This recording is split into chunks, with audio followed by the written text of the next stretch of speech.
சின்ன ஒரு குறிப்பை மட்டும் சொல்லிவிட்டு நான் நிகழ்ச்சிக்கு போயிடுறேன். 6 வயதில் திருமுருக கிருபானந்த வாரியார் சுவாமிகள் இடத்தில் சிஷ்யராக சேர்ந்து என் கணவனுடைய தாத்தா வாரியார் சுவாமிகளுக்கு இசையாளராக இருந்தார். அதற்கு பிறகு இந்த பையன் யார் ரொம்ப பக்திமயமாக இருக்கானே அப்படின்னு வாரியார் சுவாமிகள் கேட்டதுக்கு என் பேரன்னார். நீ நன்னா வருவேடா அப்படின்னார். அதற்கு பிறகு அவரிடத்திலேயே இவரும் சீடராக இருந்து அவர் ஆரம்பிக்கும் பொழுதே வாரியார் சுவாமிகள் எப்படி பேசுவாரோ அதை கேட்டவங்க அத்தனை பேருக்கும் தெரிஞ்சிருக்கும். நம்ம பிச்சாண்டி ஐயா, தாமோதரன் ஐயா மற்றும் இருக்கக்கூடிய சங்கரையா அவர்களுக்கெல்லாம் கண்டிப்பாக தெரிஞ்சிருக்கும். யாருக்கு தெரியுமோ தெரியாதோ நம்ம முத்துசுவாமி ஐயாவுக்கு தெரிஞ்சிருக்கும். ஏன்னா தகப்பன் ஸ்தானத்தில் முத்துசுவாமி ஐயா கூடவே நிறைய பார்த்துருக்கார் நிகழ்ச்சியே. அதனால் நான் கல்யாணம் ஆகி வந்ததுக்கப்புறம் என் கணவரிடத்தில் கற்றுக்கொண்டது தான். இதுக்கும் எனக்கும் சம்மந்தமே கிடையாது. என் தாய் வீட்டு வழியில் இந்த துறைக்கும் என் தாய் வீட்டு வழிக்கும் சம்மந்தமே இல்லை. என்னுடைய கணவர் இந்த துறையில் இருந்தார். வாரியார் சுவாமிகள் இடத்துல தீட்சை வாங்கி அதற்கு பிறகு பார்த்திங்கன்னா வாரியார் சுவாமிகள் கிட்ட என்னை அறிமுகப்படுத்துகிறார். மகாலட்சுமியே மனைவியாக வந்திருக்கு, இவன் ரொம்ப கோவப்படுவான், கோவத்தை குறைச்சிக்க சொல்கிறேன்னா அப்படின்னு முதல் முறையாக நான் கல்யாணம் ஆனதுக்கப்புறம் என்னுடைய நேருக்கு நேராக பார்த்தது வாரியார் சுவாமிகளை. அதுக்கு முன்னாடியே நேருக்கு நேராக பார்த்துருக்கேன். எங்கள் ஊர் திருப்பத்தூர் பக்கத்தில் மிட்டூர். அந்த இடத்துல மகாபாரதத்திற்காக அப்போ இருந்த செட்டியார் மரபினர்கள் அதில் பக்தாச்சல செட்டியார் அப்படின்றவர் தான் அறிமுகம் செய்து வைத்தார். அப்போ எனக்கு வயசு 5. எங்கள் பாட்டி ஒரு கோணி பையை போட்டு கொண்டு வாரியார் சுவாமிகள் முன்னாடி உட்கார வச்சு ஒழுங்கு மரியாதையாக பாரதம் கேளுன்னார். ஒருவேளை அந்த ஒரு நிமிஷம் வேண்டா வெறுப்பாக கேட்டதோ என்னமோ தெரியல, அந்த பாரதம் என்னை தத்தெடுத்துக்கிச்சின்னு சொல்கிறதா இல்லை நான் அதை தத்தெடுத்துக்கிட்டேனான்னு தெரியலை. அப்படிப்பட்ட ஒரு சிறப்பு அன்றைக்கி அழுதுகிட்டே கேட்டேன். எங்கள் பாட்டி தேன் மிட்டாய் வாங்கி கையில் கொடுத்துட்டு ஒழுங்காக அவர்கிட்ட போய் விபூதி வாங்கிட்டு வா, இல்லைன்னா வாங்க வேண்டாம். லைனில் போய் நின்று அழுதுகிட்டே கேட்டேன். அப்போ வாரியார் சுவாமி சொன்னது எனக்கு அப்போ நினைவில்லை, அதுக்கப்புறமா தான் நினைவு. அந்த விபூதி கொடுக்கும்போது சொன்னார், அழுதுகிட்டே விபூதி வாங்கினா மகாலட்சுமி போய்ட்டு கண்ணை தொடச்சிக்கோன்னார். அந்த கண்ணை தொடச்சிட்டு அப்படி விபூதி வாங்கினேன். அப்போ அவர் பக்கத்தில் ஒரு சாக்லேட் வைத்திருந்து முதல்ல நான் இனிப்பு வாங்கியது வாரியார் சுவாமிகிட்ட. ஒருவேளை அந்த இனிப்பு தான் எனக்கு இன்றைக்கி வாழ்க்கையில் வார்த்தையாக வந்ததான்னு சொல்ல முடியாது. என் கணவர் தீட்சை வாங்கி அதற்கு பிறகு ஒரு 10 ஆண்டு காலம் 2016 திடீர்னு ஒரு நாள் அவர் சிவலோக பதவி அப்படின்னு சொல்லக்கூடிய கைலாய பதவி இறைவன் நினைச்சார் போல இருக்குது. வேண்டாம்ப்பா, இந்த தொண்டு இங்கே போதும், என்கிட்ட வந்துடு அப்படின்னு நினச்சாரோ என்னமோ தெரியல. அவர்கிட்ட அழைத்து கொண்டார். அதற்கு பிறகு இந்த பணியை தொடரக்கூடாதுன்னு ஒரு முடிவோடு தான் இருந்தேன். ஆனால் இறைவன் இல்லை நான் விட்டுட்டு போன பணியை நீ தொடருன்னு அவர் குருநாதராக இருந்து சொன்னார். அதே மாதிரி என்னை வாரியார் சுவாமிகள் ஆசீர்வாதம் பண்ணியிருக்கார். நான் கர்ப்பமாக இருக்கிற பொழுது இப்போ என் பையன் வந்திருக்கான். நான் அவனை ஒரு 5 மாதம் வயிற்றில் சுமந்துன்னு இருக்கும் பொழுது எங்கள் வீட்டுக்கார் அவர்கிட்ட சொல்லும் பொழுது சொன்னார், அவள் கர்ப்பமாக இருக்கான்னு. ஆசீர்வாதம் பண்ணி அவர் சொன்ன வார்த்தை, உனக்கு பையன் பிறக்க எங்கள் அப்பா முருகன் பெயரை வையினார். அவனுடைய பெயர் கார்த்திகேயன். அதனால் இதை எதுக்கு நினைவுபடுத்துகிறேன் அப்படின்னா, அவ்வளோ வாரியார் சுவாமிகளை நேசித்தவர். அவருக்கு நான் மனைவியாக அடைந்து அவர் செய்த தொண்டு நான் இப்பொழுது தொடர்ந்துட்டுருக்கேன். அவர் விட்ட வாரிசை நான் தொடர்ந்துட்டுருக்கேன். எனக்கு பின்னாடி யார் வருவாங்கன்னு இன்னும் தேர்ந்தெடுத்துக்க இன்னும் இறைவன் கருணை பண்ணல. ஒருவேளை யாரை தேர்ந்தெடுப்பாருன்னு தெரியலை. இருந்தாலும் இந்த இடத்துல இந்த சைக்கிளார் மன்றத்தில் மீண்டும் எனக்கு அடியேனுக்கு ஒரு வாய்ப்பு கொடுத்ததற்கு நன்றி. அதே மாதிரி தேவிகாபுரத்தில் சென்றாண்டு மகாபாரதத்துக்கு கேட்டீங்க, எனக்கு டைமிங் இல்லாததுனால கொடுக்க முடியல. ஏன்னா இந்த துறை மிகப்பெரிய துறை. இதுக்கு வாக்கு கொடுத்துட்டா வாக்கு மாறக்கூடாது. சொன்ன சொல் ஒன்றாக இருக்கணும், சொல்லிய வண்ணம் செயலாக இருக்கணும். அதனால் நான் எப்போவுமே எந்த மேடைக்கும் இதுவரைக்கும் 5 நிமிடம் கூட லேட் ஆகிறது கிடையாது. கிட்டத்தட்ட 28 வருஷம் சர்வீஸ் பண்ணியிருக்கேன். இதுவரைக்கும் எந்த மேடைக்கும் நான் போய் காத்துட்டுருப்பேனே தவிர மேடை எனக்காக காத்து கொண்டிருந்ததாக வரலாறு கிடையாது. நான் இன்னை வரைக்கும் பகவான்கிட்ட அதை தான் வேண்டிப்பேன்.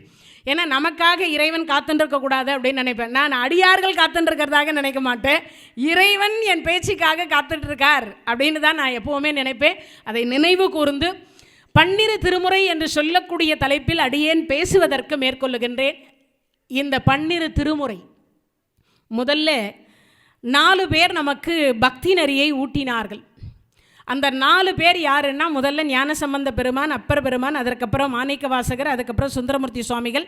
சுந்தரமூர்த்தி சுவாமிகளுக்கு அடுத்து மாணிக்க வாசக பெருமான். இந்த 4 பேர் வந்து நமக்கு காட்டிய வழி. எல்லாருமே சொல்லுவாங்க 4 பேர் காட்டின வழியில் போனால் நமக்கு நன்மை நடக்கும். ஆனால் நம்மெல்லாம் ஷார்ட் வழியில் தான் போவோம். ரூட் கேட்கும்போதே தேவிகாபுரத்துக்கு எப்படி வழின்னு கேட்டால் என்ன சொல்லுவோம் எல்லாரும்? ஷார்ட் வழி ஏதாவது இருக்கா? நேர் வழி காமிச்சா ஷார்ட் வழி கேட்போம். அந்த மாதிரி நமக்கெல்லாம் 4 பேர் காட்டிய வழி அப்படிங்கிறதுல பன்னிரு திருமுறை முன்னாடியே நம்ம வாழ்த்துறை சொன்ன ஐயாவும் அறிமுகம் படுத்தி வச்ச ஐயாவும் இருவருமே சொன்னாங்க. பன்னிரு திருமுறையை பற்றி அதிகமாக பேசணுன்னு தான் ஆசைப்படுறோம் எல்லாருமே. நேரம் கருதி அவர் அதிகமாக பேச விடலை. இருந்தாலும் அவர் சொல்லுகிற பொழுது சொன்னார், முதல் 3 திருமுறை ஞானசம்பந்த பெருமான். அந்த ஞானசம்பந்த பெருமான் காட்டிய வழி எது அப்படின்னா சத்புத்திர மார்க்கம் அப்படின்ற மார்க்கம். அப்படின்னா என்னது? இறைவனை அப்பாவாக கருதி, இறைவனை அப்பனாக கருதணும். ஏன்னா இந்த ஜென்மத்துக்கு நமக்கு எங்கள் அப்பா பேர் வந்து தசரதன். இப்போ என் பிள்ளைக்கு அப்பா பேர் எங்கள் வீட்டுக்கார் கதிர்வேல்னு பேர். அப்போ எங்கள் வீட்டுக்காரருடைய அப்பா பேர் வந்து ராமசாமின்னு பேர். இந்த ஜென்மத்துக்கெல்லாம் ஒரு அப்பா. ஆனால் ஜென்மாந்திரத்திற்கும் அப்பன் என்கின்றவர் ஒருவர் வரணும். ஜென்மாந்திரத்துக்கும் அந்த ஜென்மாந்திரத்திற்கும் அப்பனாக இருக்கக்கூடிய சிவபெருமான் அம்மை அப்பர். பேரே பாருங்க எவ்வளோ வித்தியாசம். அம்மையப்பர்னு பேர். அம்மையை முதல்ல வச்சு அப்பனை பின்னாடி வச்சுக்கிட்டார். அம்மையப்பர் அப்படின்னு கருணை. ஏன்னா மாதா பிதா குரு தெய்வம். பேசுகிற மொழிக்கு தாய்மொழி, இருக்கிற நாட்டுக்கு நமக்கு எல்லாம் தாய்நாடுன்னு பேர். அதில் முதல்ல இருப்பது நமக்கு தாய் அப்படிங்கிறதுனால அது அவர் பேரையே அம்மையப்பர்னு வச்சுக்கிட்டு அந்த அம்மையப்பரை போற்றி பாடி இருக்கக்கூடிய பன்னிரு திருமுறை. இந்த பன்னிரு திருமுறையில் அப்பாவாக ஏற்றுக்கொண்ட ஒரு பெருமான் ஞானசம்பந்த பெருமான். இப்போ இறைவனை நாம் எல்லாம் எப்படி ஏற்றுக்கலாம்? அப்பாவாக ஏற்றுக்கலாம். எல்லாருமே அப்பாவாக ஏற்றுக்கொள்ளலாம். ஏன்னா அப்பா தான் இருக்காரே அப்படின்னா வீடு வரை உறவு, வீதி வரை மனைவி, காடு வரை பிள்ளை, கடைசி வரைக்கும் யாராவது வருவாளா? யாருன்னா வராங்களா? ஆனால் சிவபெருமான் வர்றாரா? அதை ஞானசம்பந்த பெருமான் சொல்வார். தோடுடைய செவியன் விட ஏறி தூவெண் மதி சூடி காடுடைய சுடலை பொடி பூசி என் உள்ளம் கவர் கல்வன்வர். சுடலை பொடி பூசிம்பர். சுடலைன்னா என்னது? சுடுகாடு. சுடுகாட்டில் யார் இருக்கா? சிவபெருமான் இருக்கார். அப்போது எல்லாரும் கைவிட்டுட்டாலும் சுடுகாடு வரைக்கும் இறுதி வரைக்கும் வரக்கூடிய ஒரு பெருமான் சிவபெருமான். அப்போ வேறு யாரும் கிடையாதுன்னு அர்த்தம். வேறு யாரும் வரமாட்டா இல்லையா? சொத்து சேர்த்து வச்சா பிள்ளைங்க வருவாங்க. சொத்து சேர்க்கலைண்ணா உன்னெல்லாம் அப்பன்னு சொல்லிக்கிறதுக்கே அசிங்கமாகுதுன்றான் பிள்ளை. இப்போல்லாம் அந்த மாதிரி ஆயிடுச்சு. ஏற்ற வீட்டுக்காரன் பார் 1 கோடி சேர்த்து வச்சுருக்கான், நீ தெரு கோடியில் வச்சுருக்கேன்றான். உண்டா இல்லையா? பிள்ளைகள் எல்லாம் சொத்து சேர்த்து வச்சா பிள்ளைங்க. மனைவி உன் இம்சை தாங்க முடியலடி, நான் சன்னியாசி போகிறதுக்கு முன்னாடி எனக்கு ஜீவன் அம்சத்தை கொடுத்துட்டு போ. ஆமாம், தொட்டா விடாத ஒரே ஒரு சனி எது தெரியுமா?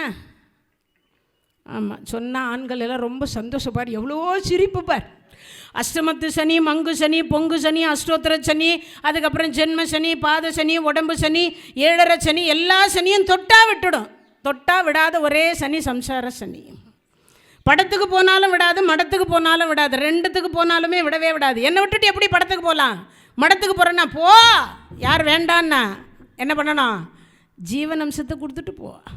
ஆமாம், உண்டு. அந்த காலம் சொன்னாங்க கல்லானாலும் கணவர் புல்லானாலும் புருஷர். அது அந்த காலம். இந்த காலத்தில் இல்லை. அப்படி இருக்கக்கூடிய பட்சத்தில் தோடுடைய செவியன் விடையோரி தூ வெண் மதி சூடி காடுடைய சுடலை பொடி பூசி என் உள்ளம் கவர் கல்வன்னார். முதல் திருமுறையே இதுதான். அதில் சுடுகாட்டு வரைக்கும் வரக்கூடிய ஒரு பெருமான் சிவபெருமான். நம்மளை யார் கைவிட்டாலும் விடாத ஒரு பெருமான் யார்? சிவபெருமான். அதனால தான் வள்ளலார் சொல்வார், பெற்ற தாய் தன்னை மக மறந்தாலும் பிள்ளையை பெறும் தாய் மறந்தாலும் உற்ற தேகத்தை உயிர் மறந்தாலும் உயிரை மேவிய உடல் மறந்தாலும் கற்ற நெஞ்சகம் கலை மறந்தாலும் கண்கள் நின்று இமைப்பது மறந்தாலும் நற்றவத்தூர் உள்ளிருந்தோங்கும் நமச்சிவாயத்தை நான் மறவேனேம்பர். அப்படின்னா என்ன அர்த்தம்? இறைவனை நாமே மறக்காம இருந்தால் இறைவன் நம்மை மறக்க மாட்டார். இறைவன் எப்போவுமே நம்மளை மறக்கிறதே கிடையாது. ஏன்? நீ என்னவோ பண்ணிட்டு போ. இப்போ கொஞ்ச நேரத்துக்கு முன்னாடி ஐயா சொன்னார், நம்ம பன்னிரு திருமுறை படித்தா என்னது, ஒரு பக்கம் கடன் வாங்குகிறோம், ஒரு பக்கம் புண்ணியம் சேர்க்குறோன்னு சொன்னார் இல்லையா. கடன் வாங்கிறதுக்கும் புண்ணியம் சேர்க்கறதுக்கு சொன்னும் போல் இந்த திருமுறை மாநாட்டில் எவர் ஒருவர் இந்த திருமுறை 2 நாளும் நடக்கின்ற மாநாட்டில் உட்கார்ந்து நீங்கள் அத்தனை பேரும் கேட்டுக்கொண்டிருக்கக்கூடிய அத்தனை பேரும் உண்மையிலேயே ஏதோ ஒரு ஜென்மத்தில் செய்த புண்ணியத்தினுடைய பலனாக மட்டும்தான் இந்த தேவிகாபுரத்தினுடைய மாநாட்டில் வந்து உட்கார முடியுமே தவிர சாதாரணமாக உட்கார முடியாது. அவன் அருளாலே அவன் தாள் வணங்கி இங்கே வந்து உட்காரணுன்னா கூட ஏதாவது புண்ணியம் பண்ணியிருக்கணும், இல்லைன்னா என்ன பண்ண முடியாது, உட்கார முடியாது. ஏன்னா நல்ல சாம்பார் சாதம், ரசம் சாதம், தயிர் சாதம், அப்புறம் அப்பளம், அப்புறம் வந்து பார்த்திங்கன்னா பொரியல், இதெல்லாம் சாப்பிட்டுட்டு என்ன வருது, உண்ட மயக்கம், தொண்டருக்கும் உண்டுன்னு தூங்க ஆரம்பிச்சிருவோம். ஆனால் இல்லை அதெல்லாம் வேண்டாம், கொஞ்ச நேரம் அம்மா மூத்த தேவி கொஞ்ச நேரம் இரு, நான் அந்த பேச்சை கேட்டுட்டு வரேன்னு சொல்லி அப்படி ஒதுக்கி வைத்து விட்டு வந்து உட்கார்றோம் பார்த்தீங்களா. இதுதான் புண்ணியம். ஏன்னா கலியுகத்தில் 2026 சேக்கிலார் மாநாடு 36வது ஆண்டு காலம் நடந்து கொண்டிருக்கின்றது என்றால் அதற்கு காரணம் அவன் அருளாலே அவன் தாள் வணங்கி. இல்லைன்னா நமக்கெல்லாம் என்ன கிடைக்காதா, இந்த 12 திருமுறை கிடைப்பதற்கு வாய்ப்பில்லை. அதனால் முதல் 3 திருமுறை பாடியது ஞானசம்பந்த சுவாமிகள். அதில் அவர் சொல்கிறார், காதலாகி கசிந்து கண்ணீர் மல்கி ஓதுவார் தம்மை நன்னெறி குய்ப்பதும் வேதம் 4 மெய்ப்பொருள் ஆவதும் நாதன் நாமம் நமச்சிவாயவையும். அப்படின்னா என்ன அர்த்தம், காதலாகி கசிந்து அழணுன்றார். அது என்னங்க காதல்னால் இப்போல்லாம் வேறு மாதிரி ஆயிடுச்சு. ஏன்னா இப்போ இருக்கிற காதலையும் அப்போ இருக்கிற ஞானசம்பந்த பெருமானுடைய காலத்தில் இருக்கிற காதலையும் ஒன்றா சொல்ல முடியாது. ஏன்னா இப்போ இருக்கக்கூடிய காதல் என்னென்னா ஆணும் பெண்ணும் எது ஆடுறதுன்ற பேருக்கு வச்சுட்டாங்க. ஆனால் அப்போ எப்படி இருந்ததுன்னா இறைவன் பால் வைத்த அன்பு, அடியார்கள் வைக்கக்கூடிய அன்புக்கு காதல்னு பேர் வச்சாங்க. அதனால தான் ஞானசம்பந்த பெருமான் பாடினார், காதலாகி கசிந்து கண்ணீர் மல்கி. அப்படின்னா என்ன அர்த்தம், இறைவனிடத்தில் ஆண்டவனை தொழுகிற பொழுது கண்ணில் இருந்து கண்ணீர் வரணுமா. சில பேர் அல்றோம், எதுக்கு, ஏத்த வீட்டுக்கார் 4 மாடி கட்டிட்டார் சுவாமி, என்னால் 1 மாடி கூட கட்ட முடியல சுவாமி. அவர் காரு வாங்கிட்டார் சுவாமி, என்னால் காரு வாங்க முடியல சுவாமி. அவங்கெல்லாம் நல்லா வைக்கிறாங்க சுவாமி, உன்னை உளுந்து கும்பிட்றேன் சுவாமி, ஒன்றுமே இல்லை சாமி. இதுக்கு தான் அடறோம், உண்டா இல்லையா. இறை அருளுக்கு அழுகிறோமா, நினைந்து நினைந்து உணர்ந்து உணர்ந்து நெகிழ்ந்து நெகிழ்ந்து ஊற்றெடும் கண்ணீர் அதனால் உடம்பு நனைந்து நனைந்தனர் யாரு, வள்ளலார் சொல்றார். அப்போ இறைவனை வணங்குகின்ற பொழுது ஒன்று ஆனந்த கண்ணீர் வரணும், இல்லைன்னா அரிது அரிது மானடராய் பிறத்தல் அரிது கூன் குருடு செவிடு பேடு நீங்கி பிறந்திருக்கக்கூடிய என்னை இறைவா உன்னை வணங்க வைத்ததற்கு நன்றி சொல்லும் விதமாகவாவது அழுக வரணும். உங்கள் வேட்டியை சத்தியமாக இந்த மாநாட்டில் சொல்கிறேன், எல்லாரும் இதிலிருந்து புரிஞ்சுக்குங்க. உங்கள் வேட்டியை நீங்களே கட்டினீங்கன்னா நீங்கள்லாம் கோடி கோடி கோடி கோடீஸ்வரர். உங்கள் புடவையை நீங்களே உடுத்துனீங்கன்னா நீங்கள்லாம் கோடி கோடி கோடி கோடீஸ்வரிகள். என்ன மேடம் புடவை கட்டுறதெல்லாம் ஒரு பெரிய விஷயமா, வேட்டி கட்டுறது கையில்லாதவங்கக்கிட்ட போய் கேட்டு பாருங்கள், தெரியும் அதனுடைய கஷ்டம் என்னான்னு. அடுத்தவங்க யாராவது இந்த கை கால் இல்லாமல் இருக்கும் பொழுது வயசானதுக்கப்புறமா அந்த கையும் காலும் உதறல் எடுத்துக்கும், இல்லைன்னா நமக்கெல்லாம் ஒரு அட்டாக்குன்னு ஒன்று வந்து விழுந்துட்டதுக்கப்புறமா அதை எடுத்து புடவையை எடுத்து அப்படி கட்டி யாராவது வேட்டியை எடுத்து அப்படி கட்டும் பொழுது வரும் பாருங்க அந்த வேதனை என்கின்ற ஒன்று. அதுக்கே நாமெல்லாம் பல கோடி தடவை இறைவனுக்கு நன்றி சொல்ல கடமைப்பட்டிருக்கோம். அப்போது காதலாகி கசிந்து கண்ணீர் மல்கி ஓதுவார் தம்மை நன்னெறிக்கு உய்ப்பது, நல்ல நெறிக்கு உய்ப்பது எது, திருமுறை. நம்மளை நல்வழிப்படுத்துவது எது, செந்நெறிப்படுத்துவது எது. இந்த ஆன்மா அழுக்காக இருக்கான். இப்போ எல்லாம் உட்காந்துருக்குறோம் தெரியுமா. இந்த தேவிகாபுரம் எவ்வளோ பெரிய ஊர் எனக்கு தெரிஞ்சு, ஆனால் அவ்வளோ பேருக்கும் இந்த வாய்ப்பு கிடைக்கல. எதை பேசினாலும் தொலைபேசி வழியாக, ஏதாவது தொலைதூர வழியாக கேட்குறது வேறு விஷயம்.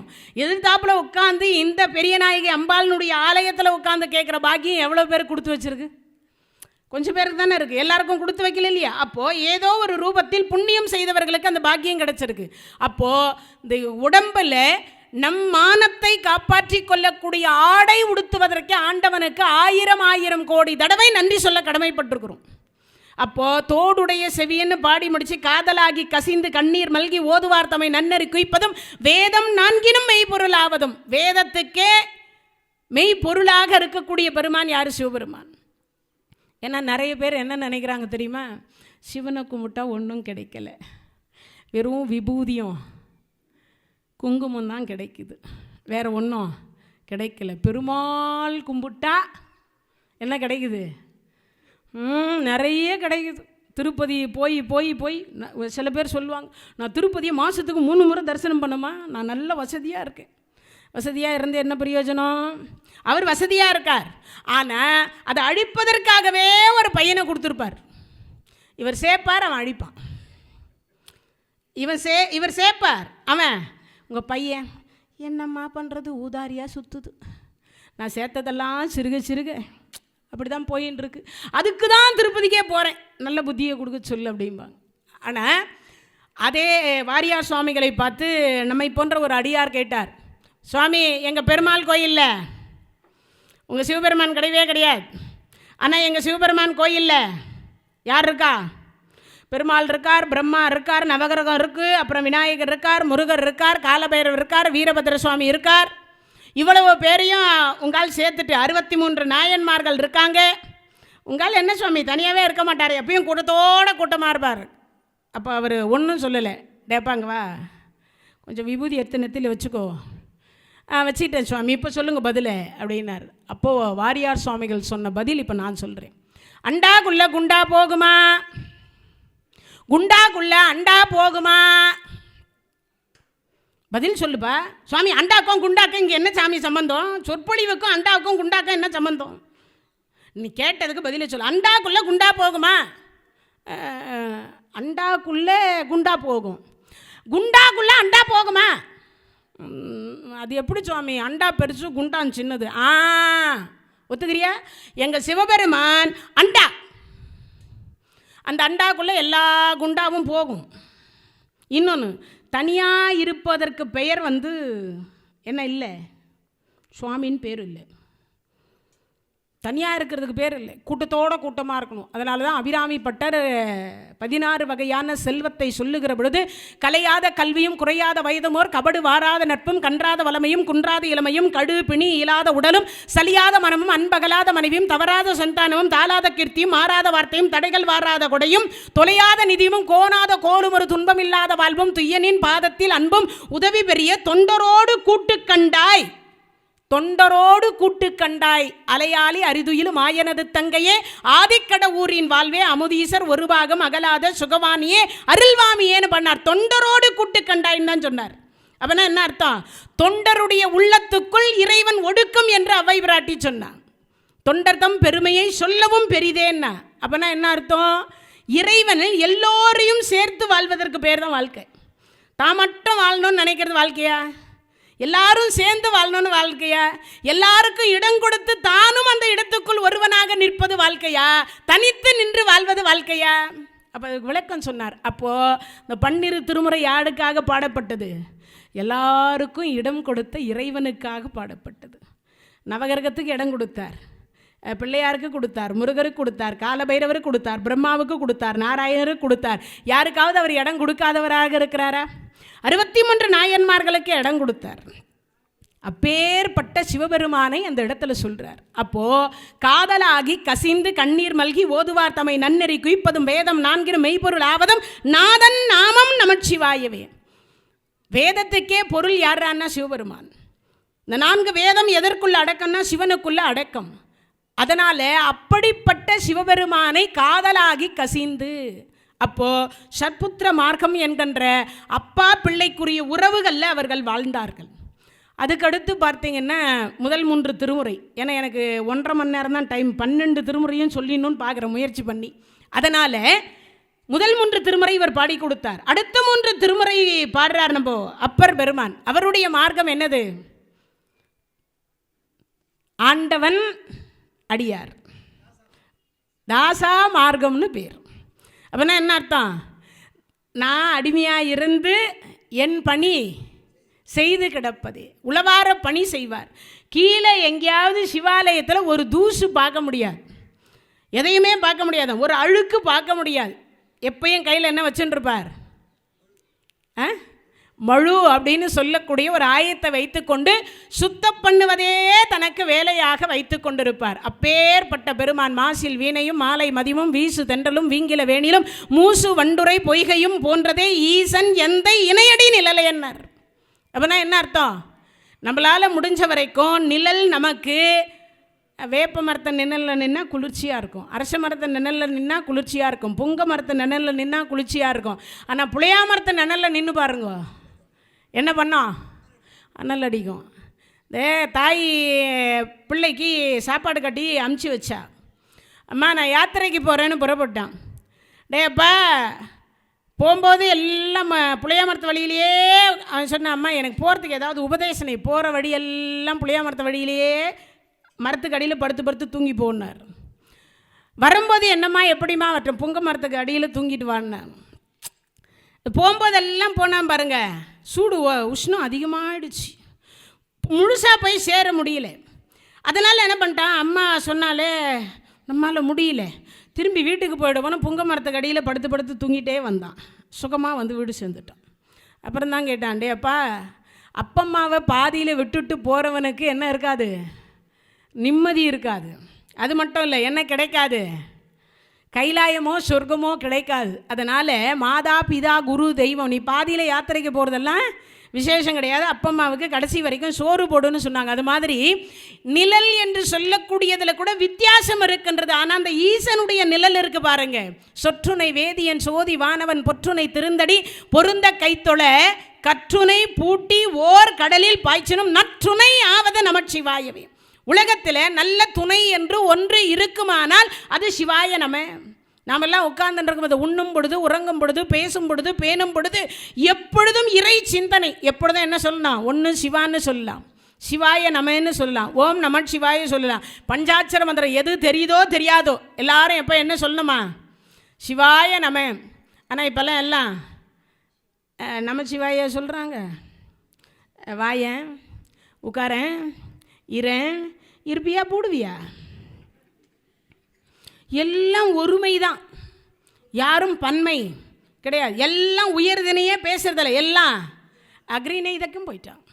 ஏன்னா தமிழ் படித்தவங்களுக்கு மட்டும்தான் தெரியும் அது உயர்தினை என்ன, அக்ரிணை என்னன்னு. ஏன்னா இப்போ வீட்டுக்கார் ஐயா எங்கே போயிருக்கார், அது எங்கே போய்தோ தெரியாது, ஐயா எப்போ வருவார், அது எப்போனா வரும், ஐயா சாப்பிட வருவாரா, அதுவே வந்துக்கும், அதுவே சாப்பிட்டுக்கும், அதுவே படுத்துக்கும்.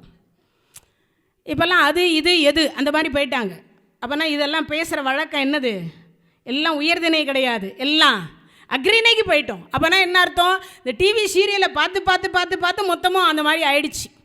குமார் மொட்டை மாடியில் துணி காயுது பாரு, எடுத்துட்டு வா அப்படின்ற பொண்டாட்டி, அதை பார்த்து இந்த அம்மாவும் சொல்லுது, அதே மாதிரி அந்த மாதிரி ஆயிடுச்சு.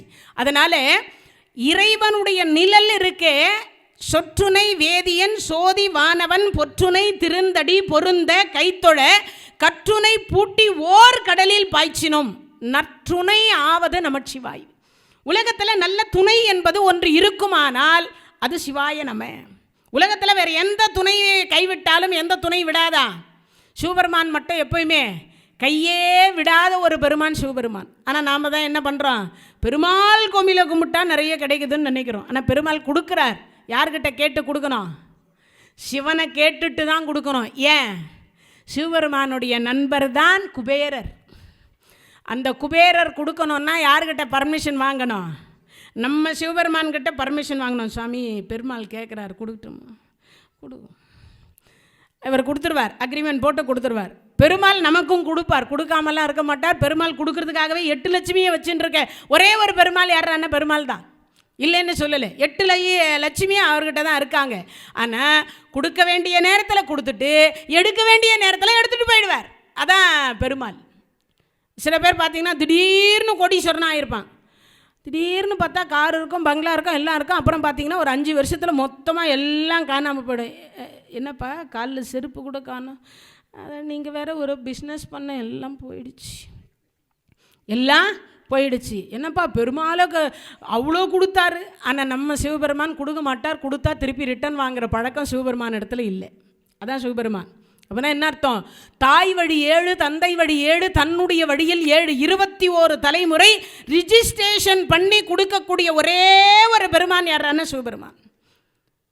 அப்படியே கொடுத்துருவார, வச்சுக்கோ, திருப்பி வாங்குகிற பழக்கமே எனக்கு கிடையாது. எந்த பொருளாக இருந்தாலும் திருப்பி வாங்குற பழக்கம் சிவனிடத்தில். அதனால தான் சொன்னார், கற்றுனை பூட்டி ஓர் கடலில் பாய்ச்சினும். கல்லை கட்டி கொண்டு போய் போட்டாங்க. போட்ட உடனே ஒன்று, இறைவனுடைய அடியார், இறைவனை சிவபெருமானை வணங்கக்கூடிய அடியாருக்கு கொடுத்த பரிசு பாருங்க எப்படிப்பட்ட பரிசுன்னு.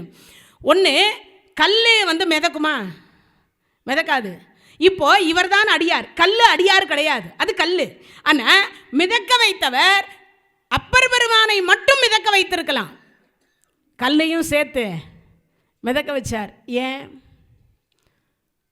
ஏன் மிதக்க வச்சார்? அடியாருடைய பெருமை உலகம் முழுவதும் தெரிய வேண்டும் என்பதற்காக. அன்பே சிவம். அப்பனா என்னது? நம்ம அன்பை இறைவன் பால் வைத்தோமே ஆனால் இறைவன் கல்லையும் மிதக்க வைப்பார் என்று சொல்லக்கூடியதை காட்டியது அப்பர் பெருமான். தன்னை கடலில் கட்டி போட்டதும் கூட அவர் வந்து வருத்தப்படலை. ஏன்? இறைவன் காப்பாற்றுவார். அப்பனா என்ன மார்க்கம் அது?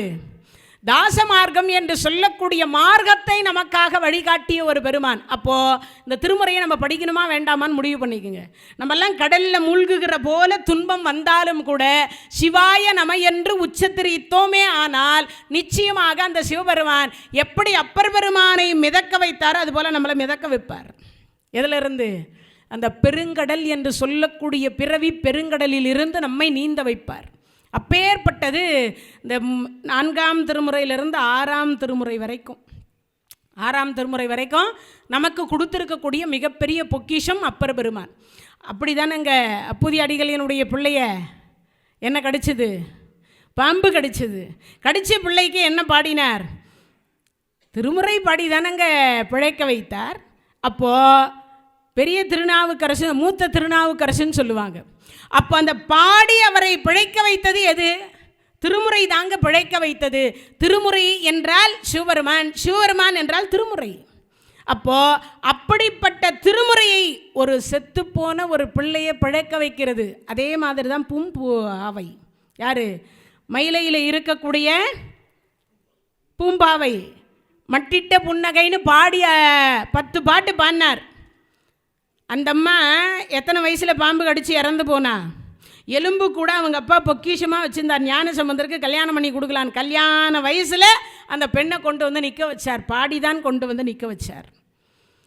திருமுறை பாடிதான் கொண்டு வந்து நிற்க வைத்தார். அப்போ நான் யோசித்து பாருங்க, அப்படி பாடி கொண்டு வந்து நிற்க வைத்தது திருமுறையும் சிவபெருமானுடைய திருவருளும் அடியார்களினுடைய பாடும் தன்மையும்.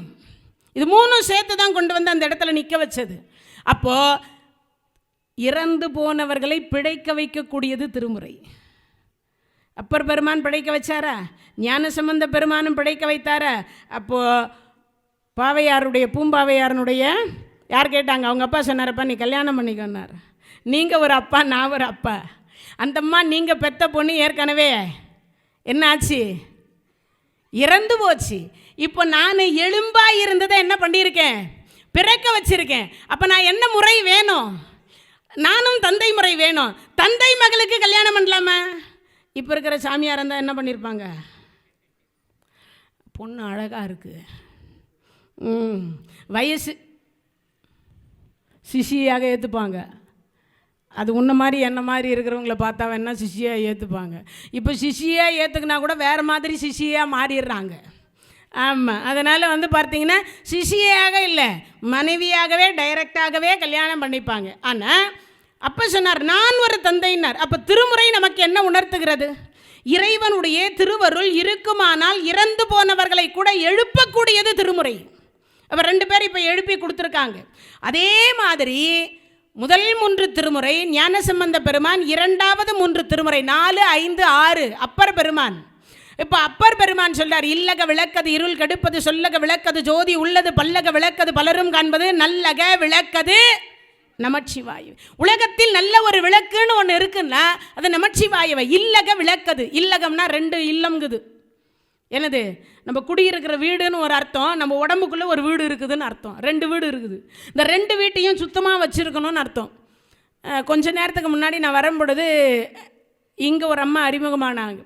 யூடியூப்பில் எப்போ பார்த்தாலும் உங்கள் தாங்க நாங்கள் பார்த்துட்டே இருக்கோம் அப்படின்னாங்க. அப்போ சொல்லும்போது இந்த சேர் அழுக்காக இருந்தது. அவங்க இப்படி தொடச்சிட்டு என்னை உட்காருங்கன்னாங்க. தொடச்சிட்டு உட்காருங்கன்னு சொன்னாங்க. நான் உங்களுக்கு இதிலேருந்து ஒரு உதாரணம் சொல்கிறேன் பாருங்கள். இது ஒன்றும் சாதாரணமாக ஒரு 5 லட்ச ரூபா பட்டுப்புடவெல்லாம் ஒன்றும் கிடையாது. மிஞ்சி போனால் ஒரு 1500 இருக்கும், அவ்வளவு தான். அதையே அந்த அம்மா தொடச்சிட்டு உட்காருன்னு சொன்னாங்க. இது மறுபடியும் வாங்கிக்கலாம், இல்லை துவைச்சா அந்த அழுக்கு போயிடும். ஆனால் இந்த உள்ளம் என்கின்ற அழுக்கை எதை வைத்து துவைப்பது? யோசிச்சு பாருங்க. திருமுறை என்று சொல்லக்கூடியதை படித்தோமானால் உள்ளம் என்கின்ற அழுக்கை போக்கிக் கொள்ளலாம். இன்னொன்று, திருமுறை என்று சொல்லக்கூடியதை படித்தோமே ஆனால் போகிற காலத்துக்கு புண்ணியம் கிடைக்கும். இங்கே சேர்த்து வைக்கிற சொத்தெல்லாம் வருமா பின்னாடி? கொஞ்ச நேரத்துக்கு முன்னாடி ஐயா சொல்லிட்டு போய் தான் உட்கார்ந்தார். காதற்ற ஊசியும் வாராது கான் கடைவலிக்கேன்னார். பட்டினத்து அடிகள் சொல்றார், காதற்ற ஊசியும் வாராது கான் கடைவலிக்கே. மாதா உடல் சலித்தால் வல்வினையேன் கால் சலித்தேன், வேதாவும் கை சலித்து விட்டானே நாதா, இருப்பையூர் வாழ் சிவனே இன்னும் ஓர் அன்னை கருப்பையூர் வாராமல் கா. யார் சொன்னார்? பட்டினத்தார் தான் சொன்னார். அப்போ என்ன அர்த்தம்? இன்னொரு பிறவி எனக்கு வேண்டான்னு சொன்னார். அப்போ சொல்லுகிற பொழுது சொல்கிறார் இவர் என்னன்றார்? நமக்கு பிறவி வேண்டான்றார். ஆசைக்கு ஒரு பிறவி தருவாங்கன்னு வேதம் சொல்லுது. ஒரு பிறவிக்கு ஒரு ஆசைக்கு ஒரு பிறவி உண்டு எல்லாருக்குமே. அப்போனா ஆசையை அருமிங்கள் அருமிங்கள் ஈசனோடு ஆயினும் ஆசையை அருமிங்கள். நாங்கள் ஆசையே சுத்தமாக இருக்கக்கூடாது, இல்லைன்னா தான் பிறவி கிடையாது, இல்லைன்னா பிறப்பு மறுபடியும் வரும். அப்போ என்ன அர்த்தம்? இந்த ஆன்மா சுகம் மறுபடியும் ஒரு பிறவி எடுக்கும் இல்லையா? அப்போ யாரெல்லாம் திருமுறை கேட்டிருக்கிறார்களோ, முன் ஜென்மத்தில் யாரெல்லாம் திருமுறை படித்திருக்கிறார்களோ, யாரெல்லாம் திருமுறைக்காக பாடுபட்டு இருக்கிறார்களோ, அவர்கள் அடுத்த ஜென்மத்தில் சுகமாக வாழ்வார்கள். இது சத்தியம். அதான் சொல்லுது திருமுறை. அப்போனா என்ன அர்த்தம்? சரி, நாம் சரியாக வாழலைங்க, நம்ம பிள்ளைங்க நலமாக இருப்பாங்க. நான் முன்பே சொன்னலையே, 21 தலைமுறை கொடுப்பாருன்னு சிவபெருமான். தாய் வழி 7, தந்தை வழி 7, தன்னுடைய வழியில் 7, 21 தலைமுறை நலம் பெறுவார்கள்னா அப்போ திருமுறையை படிக்கணுமா வேண்டாமா? அப்போ முதல் 3 திருமுறை சொல்லப்படுவது ஞானசம்பந்த பெருமான். 2வது 3 திருமுறையை சொல்லுகிறார். 4, 5, 6 யார் கொடுக்குறாங்க? அப்பர் பெருமான் கொடுத்தார். அப்போ அப்பர் பெருமான் இந்த 6வது திருமுறையோடு நிறுத்தார். 7வது திருமுறை அவதான் தோழனாக நண்பனாக சகமார்க்கம். எது? சகத்தோழர். என்ன பண்ணலாம்? தோளில் கை போட்டுக்கலாம். யாரை கை போட்டுக்கலாம்? சிவபெருமானை. ஞானசம்பந்த பெருமான் அப்பா மகனாக, இவர் ஆண்டான் அடிமையாக. யார் ஆண்டவன்? அடிமை. யார்? அப்பர் பெருமான். ஆனால் நீ தோழனாக வச்சுக்கோ. முதல் கல்யாணத்தை தடுத்தார். பித்தா பிறை சூடி பெருமானே அருளால். அவனுக்கு என்ன பைத்தியமாயா? கடவுளை திட்டலாமா? அவர் கேள்வி கேட்பீங்க எல்லாரும். அவர் தெரிஞ்சேதாங்க சொல்லியிருக்கார் பித்தான்னு. எப்படி சொல்லுங்கள்? இப்போ சமீபத்தில் ஒரு 2 வாரத்துக்கு முன்னாடி போச்சுன்னு நினைக்கிறேன், சிவராத்திரி. இந்த சுடலையில் எல்லாரும் மயான கொல்லைன்னு ஒன்று இறைப்பாங்க. பக்கத்தில் திருவண்ணாமலை. இந்த தலத்துக்கும் மயான கொல்லைக்கும் ஒரு சம்பந்தம் இருக்குது, தெரியுமா? தெரியறதுக்கு கொஞ்சம் கஷ்டம்தான். அருணாச்சல புராணம் படித்தா தானே நமக்கு தெரியறதுக்கு. நாம் தான் உட்காந்துருக்கக்கூடிய எதையே படிக்கிறோமே. அப்புறம் நம்ம இதெல்லாம் எங்கே படிக்கிறது? இந்த யூடியூப்னு ஒன்று தொடங்குவாங்க. அதில் எதையோ கேட்கணும்னு நினச்சி தள்ளிக்கிட்டே வருவாங்க. அதில் வேறு என்னமோ பார்த்துட்டே உட்காந்துருவாங்க. உண்டா இல்லையா? ஒரு ஆள் கூட பார்க்கணுன்னு நினைக்கிறத பார்க்கவே முடியாத ஒன்று தான் யூடியூப். அதில் வேறு நம்ம ஆட்கள் விளம்பரம்னு ஒன்று போடுவாங்க, தெரியுமா? ஐயோ, நல்ல சீன் வருது, நல்ல நேரத்தில் இது வேறு போட்டு அந்த ஒரு நிமிஷம் காத்துட்டுருக்கிறது. அதுக்குள்ளே அந்த ஆன்மீகத்தை விட்டு அடுத்த லைன் போய் டக்கு டக்கு டக்கு டக்குன்னு போயிட்டே இருக்கும். ஐயோ, என்னமோ கேட்க வந்தோம், என்னமோ முடிஞ்சு போச்சு. என்னை எல்லாரும் யூடியூப்பில் திட்டின்னு இருக்காங்க. ஏம்மா ஷார்ட்டாக சொல்லுமா, 3 மணி நேரத்தில் சொல்லின்னு இருக்கேன் மகாபாரதத்தை. அது இருக்குது. ஒரு தென்னை மரத்தை வச்சு அது தேங்காய் எவ்வளோ நாள் ஆகும் தேங்காய் காய்கிறதுக்கு? இப்போ 6 வருஷம். எத்தனை வருஷம்? 5 ஆண்டு அல்ல, இப்போ 3 வருஷத்தில் வந்துடுது. இப்போல்லாம் அதான் கொடுத்துட்டாங்களே என்னமோ.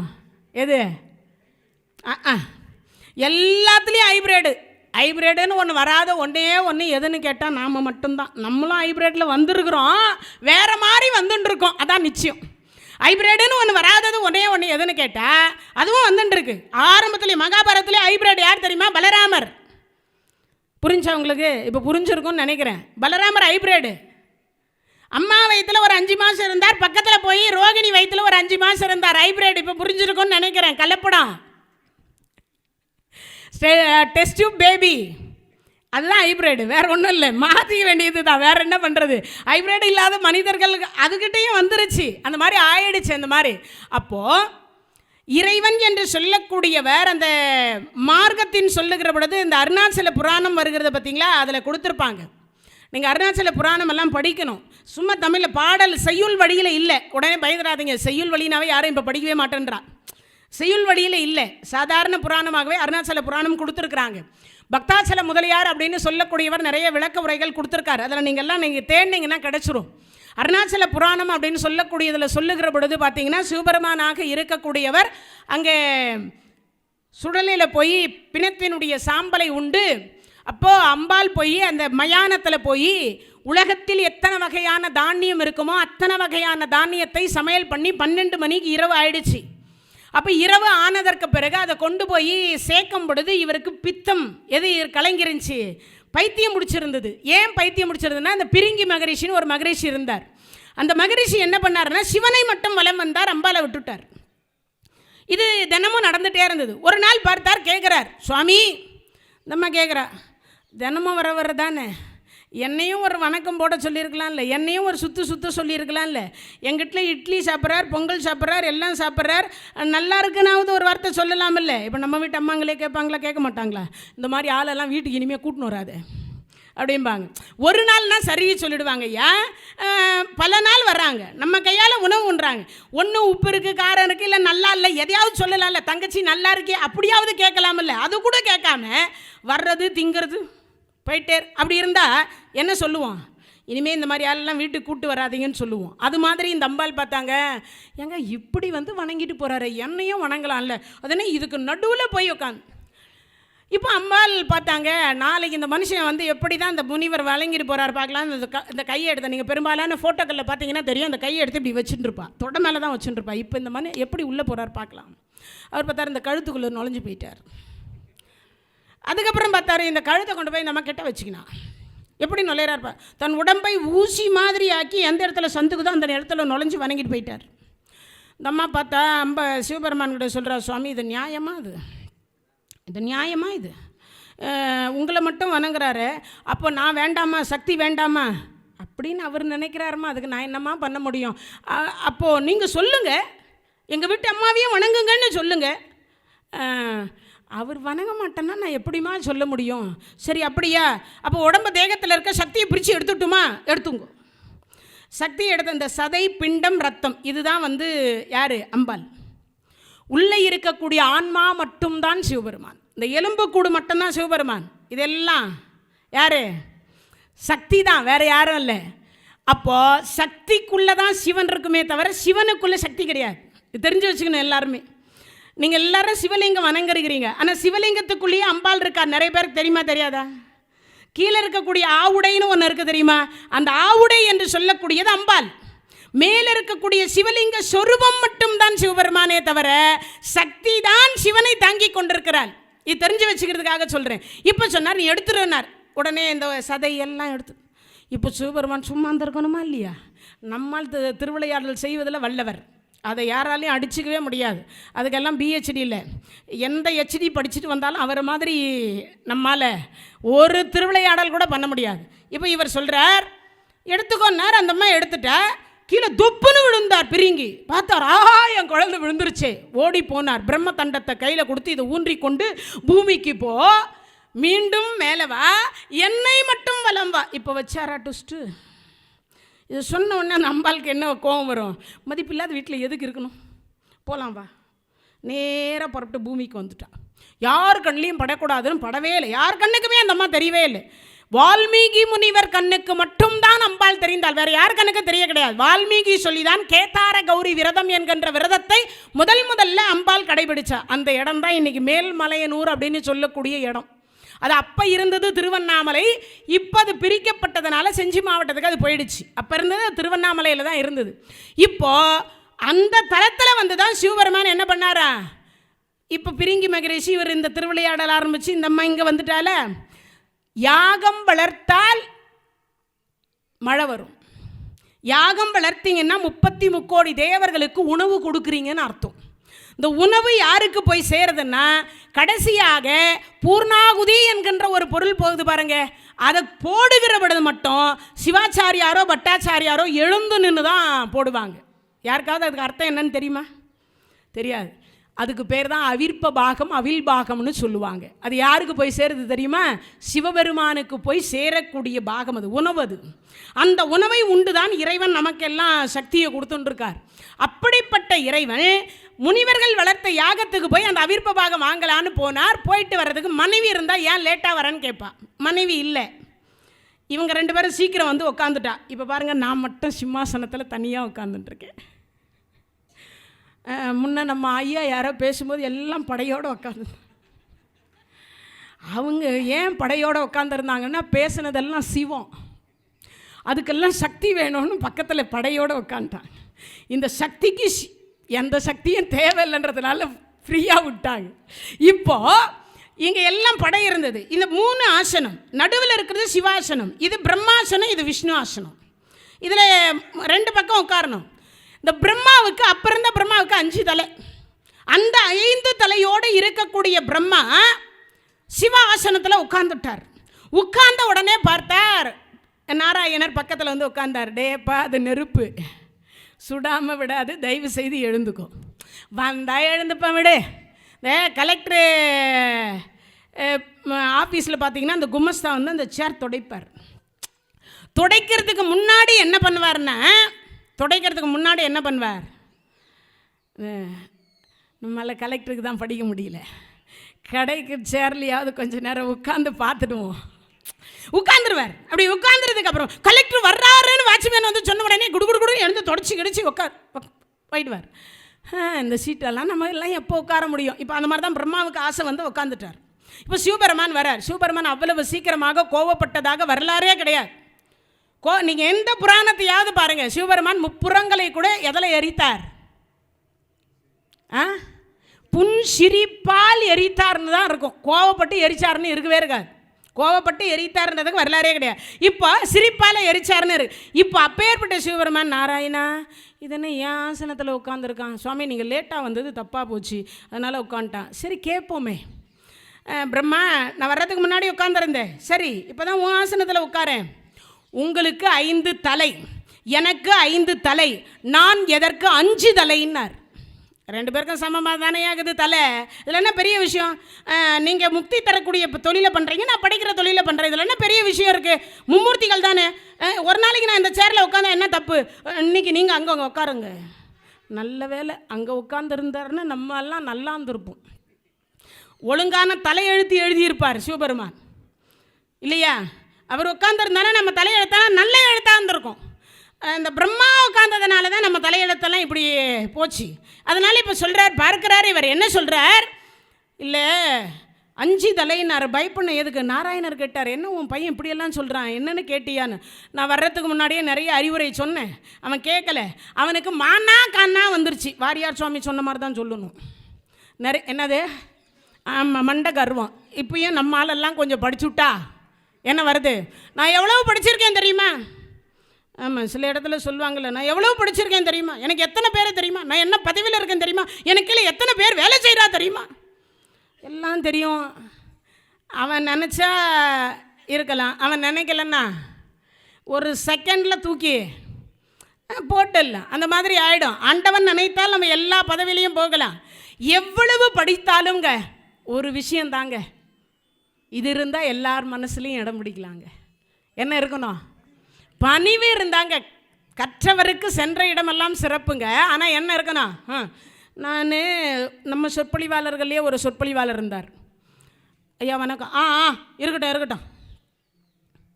என்னையா இது வணக்கம்னு? இருக்கட்டும். திருப்பி ரிட்டன் வணக்கம் சொல்ல நிறைய பேர் சொல்கிறதில்ல. ஆனால் தலகணம் என்று சொல்லக்கூடியது எவ்வளவு படித்தாலும் சரி என்ன இருக்கணும்? பணிவு இருக்கணும். ஏன்? எல்லோருடைய இதயத்துக்குள்ளும் இறைவன் இருக்கிறார். எல்லாருடைய. இப்போ ஒரு முஸ்லீமை பார்த்த உடனே என்ன சொல்கிறாங்க?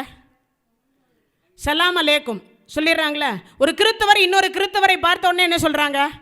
அவன் யாருன்னே தெரியாதுங்க, அந்த சிலுவையை பார்த்த உடனே சொல்கிறான், தோத்திரம் ஆண்டவரேன்றுவான். இது நடக்க. ஆனால் நம்மால் மட்டும்தான் விபூதி தரித்தவரை பார்த்த உடனே முருகா வணக்கம்னு சொல்கிறதே கிடையாது. ஏன் தெரியுமா? வணக்கம் சொல்லிடுவான், உள்ளுக்குள்ளே நினைப்பான், இவனுக்குள்ள ஒரு வணக்கம் வைக்க என்னை கடவுள் விதிச்சுக்கிறான் பாரு, அவனை சொல்லணும். யாரா வேணா இருங்க, ஆனால் என்ன சொல்லணும்? இதயத்துக்குள் இறைவன் இருக்கிற. நம்ம வணக்கம் வைக்கிறோமே அது யாருக்கு? இறைவனுக்கு போய் சேரக்கூடியது, நமக்கல்ல. நம்ம எல்லாரும் நினச்சிருக்கோம் நமக்கு தான் கொடுக்குறாங்கன்னு. இல்லவே இல்லை, அது இறைவனுக்கு போகிறது. அது மாதிரி இவருக்கு தலகணம் வந்தது. எவ்வளவு படித்தாலும் சரிங்க, தலகணம் மட்டும் வரவே கூடாது. எவ்வளவு உயரம் போனாலும் சரி, பணிவு இருந்தால் நீங்கள் இங்கே இல்லைங்க, கைலாயத்துக்கே போனால் கூட என்ன பண்ணலாம்? ஆமாம், அந்த இறைவனே நம்மை பணிவார். அப்பேற்பட்டது பணிவு என்ற ஒன்றுக்கு. இப்போ இவன் பணியில்லை. அதனால் பார்த்தார், பிள்ளை அப்பா கிட்ட சொன்னார், அப்பா சொல்லியும் திருந்தலை. உடனே சொன்னார், சிவபெருமானே நான் சொல்லியும் அவன் கேட்கல, கேட்காதவனுக்கு தலகணம் இருக்குது, ஒரு தலையை கிள்ளிடுங்கன்னார். இந்த தலையை கிள்றதுக்கு அவரால் சிவபெருமான் எப்பயும் யாரையும் வதைத்ததில்லை. உடனே பார்த்தார், கால பைரவரை எடுத்தால், கால பைரவா ஒரு தலையை கிள்ளி எறிடான்னார். இவர் இப்படி கிள்ளி எறிந்தார். எறிந்த தலை போய் ஒட்டிக்கிச்சிங்க. எங்கே போய் ஒட்டிக்கிச்சு? சிவபெர கையில் போய் ஒட்டிக்கிச்சு. அந்த பிரம்ம கபாலம்னு பேர், சிவ பிரம்ம கபாலம். அது சிவபெருமான் எதையெல்லாம் உண்பாரோ அதெல்லாம் அது உண்ணும். சிவபெருமான் எதெல்லாம் உண்பாரோ அதெல்லாம் உண்ணும். அதனால் இப்போ இது உண்ணாத உணவு, சிவபெருமானுக்கு சாப்பாடு கிடைக்கல, இது உண்ணாத உணவு இருக்குமே அல்லவா, அப்படி தேடிக்கொண்டு போனது தான் சுடலைக்கு. அதனால தான் சொன்னார் இவர் என்னென்ன, தோடுடைய செவியன் விடையேறி தூ வெண்மதி சூடி காடுடைய சுடலை பொடி பூசி என் உள்ளம் கவர் கல்வன். அதில் சுடலை பொடி பூசின்னார் பார்த்தீங்களா? அந்த பிணத்தினுடைய சாம்பலை அள்ளி அண்ணி உழுகிற உடம்பெல்லாம் என்ன பண்ணிச்சா? அந்த சாம்பல் திருச்சாம்பல் என்று சொல்லக்கூடிய, இன்னைக்கு வரைக்கும் உங்களுக்கெல்லாம் தெரியுமோ தெரியாதோ, காசி விஸ்வநாதர் என்று சொல்லக்கூடியவருக்கு தினமும் அங்கே ஹரிச்சந்திர சுடுகாட்டிலிருந்து ஒரு தட்டில் பிணம் எரித்ததனுடைய சாம்பல் பிரசாதமாக படைக்கப்படுகிறது இன்று வரைக்கும். இது சிவ ரகசியத்தில், காசி புராணத்தில் ரகசியத்தில் ஒரு கதை இது. அது மாதிரி இவர் இப்போ பித்தா பிறை சூடினார்ல, இப்போ சிவபெருமான் என்ன பண்ணார்? பிணத்தனுடைய சாம்பலை அள்ளி அள்ளி அள்ளி உண்பதனால சித்தம் கலங்கி போச்சு. சிவராத்திரிக்கு மறுநாள் அந்த மயான கொல்லைன்னு ஒன்று நடத்துகிறாங்க தெரியுமா? அப்போ தான் எல்லா வகையான தானியத்தையும் சமையல் பண்ணி இரவு 12 மணிக்கு சுடுகாட்டில் போய் அந்த பிரம்ம கபாலத்திற்கு 2 உருண்டை கொடுத்து 3வது உருண்டையை நாராயணர் சொல்ல அப்படி தலைக்கு மேலே அப்படி தட்டி இறைத்தாள். அதுக்கு பேர் வந்தது தாங்க மயான கொல்லை. அதுக்கு வந்தது தான், அப்போ சொன்னது தாங்க. அதை நினைவுபடுத்தும் விதமாக சொன்னார். யார் அவர்? 7ஆம் திருமுறை பாடியே சுந்தரமூர்த்தி சுவாமிகள் சொன்னார். பித்தா பிறைசூடி பெருமானே அருளாலா பண்ணார் இல்லையா? அதில் முதல்ல பைத்தியமேன்னார். ஏன் தெரியுமா? பாருங்க, நல்ல நல்ல பாட்டாக பாடினார். அப்புறம் ஞான சம்பந்தரும். ஆனால் அவர்களை இவர் தோழனாக ஏற்றுக்கொள்ளலை. ஆனால் பைத்தியமையா அவனுக்கு, ஐயோ என்ன மாதிரியே இவனும் சொல்கிறான். ஏன் என்ன மாதிரியே சொல்கிறான்? ஏன் என்ன மாதிரியே சொல்கிறான்? யோசிச்சு பாருங்க. சக மார்க்கமாக இருந்தால்தான் அவங்ககிட்ட, டே மச்சான் உனக்கு என்ன பைத்தியமா?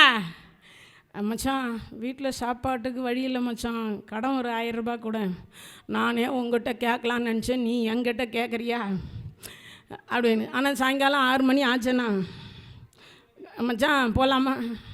ஏண்டா 1000 ரூபாய் கேட்டேன் இல்லைன்னா, அது வேறு மச்சான், இது வேறு மச்சான், அதுக்குன்னா காசு கிடைக்காத மச்சான், இதுக்குன்னா எப்படின்னா வந்துடுது மச்சான். இப்போல்லாம் அப்படி மாறிட்டு அந்த மாதிரி. அப்போ யாருக்கிட்ட பேச முடியும் அந்த வார்த்தையை? தோழனிடத்தில் தான் பேச முடியும். அதனால தானே என்னமோ தெரில, பித்தா பிறை சூடின்னு பேசினார். இந்த பித்தா என்ற வார்த்தைக்கு உரிய கதை தாங்க அந்த கதை. அப்போ சித்தம் அவருக்கு பைத்தியம் பிடிச்சது. பிணத்தினுடைய சாம்பலை உண்டு உண்டு உண்டு சிவபெருமானுக்கு பைத்தியம் பிடிச்சது. பைத்தியம் பிடிச்சதை தெளிவிக்கிறது யாராலையும் முடியல. அப்படி முடியாத பொழுது தான் அம்பாள் அந்த உணவை கொடுத்தால் அந்த பிரம்ம கபாலம் கையிலிருந்து விலகியது. விலகி அடுத்த வினாடி பார்த்தார்.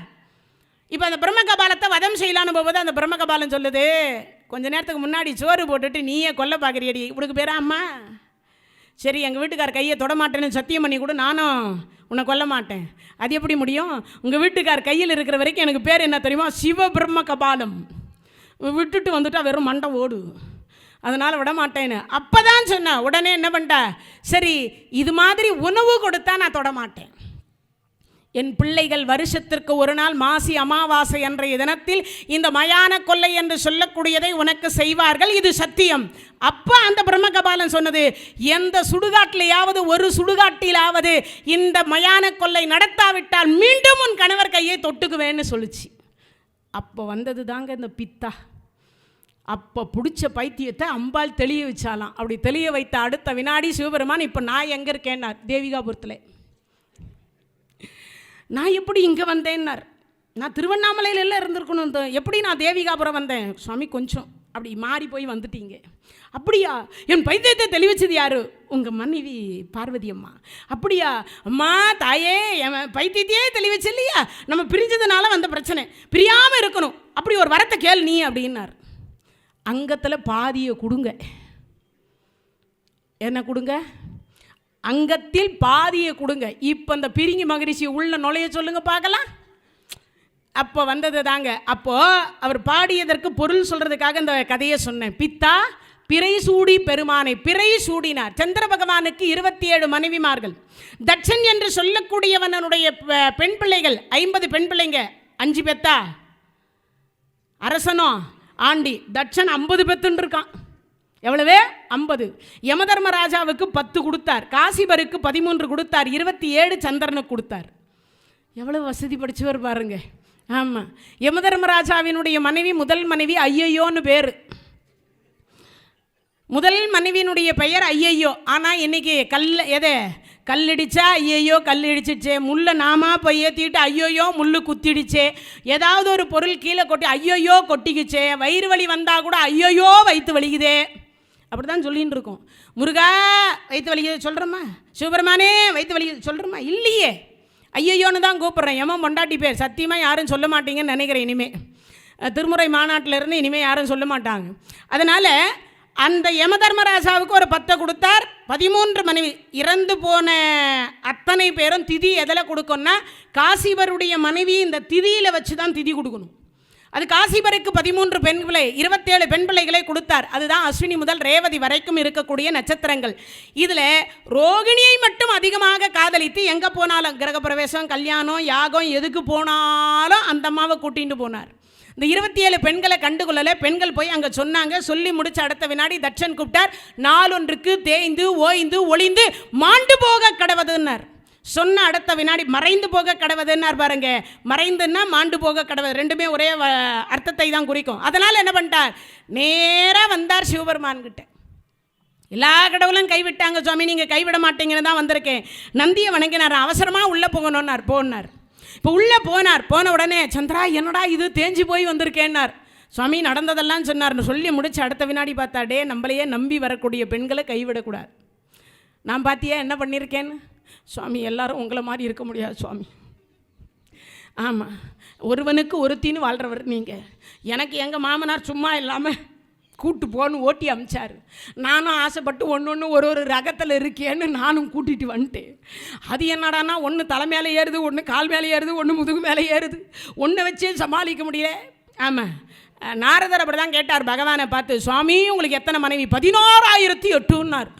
என்னால் ஒன்றை வச்சே சமாளிக்க முடியல சுவாமி. இட்லி கேட்டால் பொங்கல் கொடுக்குறா, பொங்கல் கேட்டால் இட்லி கொடுக்குறா, காப்பி கேட்டால் டீ கொடுக்குறா, டீ கேட்டால் காப்பி கொடுக்குறா, பச்சை தண்ணி கேட்டால் சுடுதண்ணி கொடுக்குறா, சுடுதண்ணி கேட்டால் பச்சை தண்ணி கொடுக்குறா.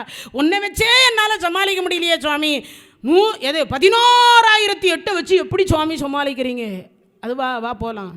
16,008 வீட்டுக்கும் போனார். அங்கே ஒவ்வொரு கிருஷ்ணர் இருந்தார். இவர் கூடையும் ஒரு கிருஷ்ணர் இருந்தார். அப்போ தான் சொன்னார், 16,009 வடிவத்தை என்னால் எடுக்க முடியும், 16,009 பேரையும் என்னால் சமாளிக்க முடியும், நான் அவ்வளோ வச்சுட்டுருக்கேன்னார். நம்மால் அத்தனை வடிவம். அப்போ நம்மளாம் என்ன பண்ணணும்? ஒன்று. அதுதான் சிவபெருமான் சொன்னார், ஒருவனுக்கு ஒருத்தின்னு வாழணும். இவ்வளோ பேரை கல்யாணம் பண்ணிட்டேன், நம்பி வந்தவளுக்கு வாழ்க்கை கொடுக்கணுமா இல்லையா? அப்பாவை விட்டு, அம்மாவை விட்டு, உறவுகளை விட்டு, விளையாட்டை விட்டு, தம்பிகளை விட்டு, அண்ணனை விட்டுட்டு, ஊரை விட்டு, இனிஷியலை விட்டுட்டு வர நம்பி வந்தவளுக்கு வாழ்க்கை கொடுக்கணுமா இல்லையா? அவளை நடுத்தருவில் விடலாமல். ஒருத்திக்கு பட்டு புடவை, ஒருத்திக்கு நூல் புடவையா சமமாக இல்லை பார்க்கணும். சுவாமி சத்தியமாக இனிமே அப்படியே பார்க்குறேன்னு நீங்கள் சொல்கிற மாதிரி இப்போ நான் தேஞ்சு போயிருக்கேன். இப்போ இதுக்கு என்ன வழி? சரி, அவர் 15 நாள் தேய்பிரையா கடை. யார்?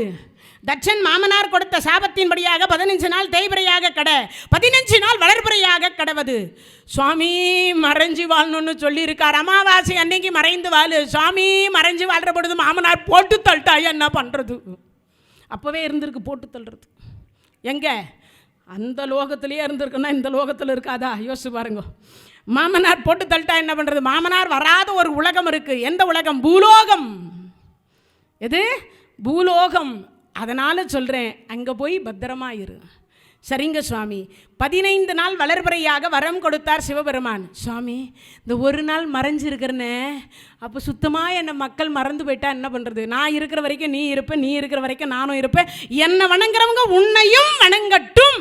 தூக்கி வச்சார் திருமுடியில். அதை நினைவுபடுத்தும் விதமாக சொன்னார், பித்தா பிறை சூடினார். பித்தா பிறை சூடி பெருமானைய அருளாலா பாடினார். 7ஆம் திருமுறை. பொன்னும் மெய்ப்பொருளும் தருவானை, போகம் திருவும் புணர்ப்பானை, பின்னை என் பிழையை பொறுப்பானை, பிழையலாம் தவிர பணிப்பானை, இன்ன தன்மை என்று எரிவொன்னா எம்மானை, எளிய வந்த பிரானை, அன்னம் வைகும் வயற் பழந்தனில் ஆரூரானை மறக்கலுமாமேன்னார்.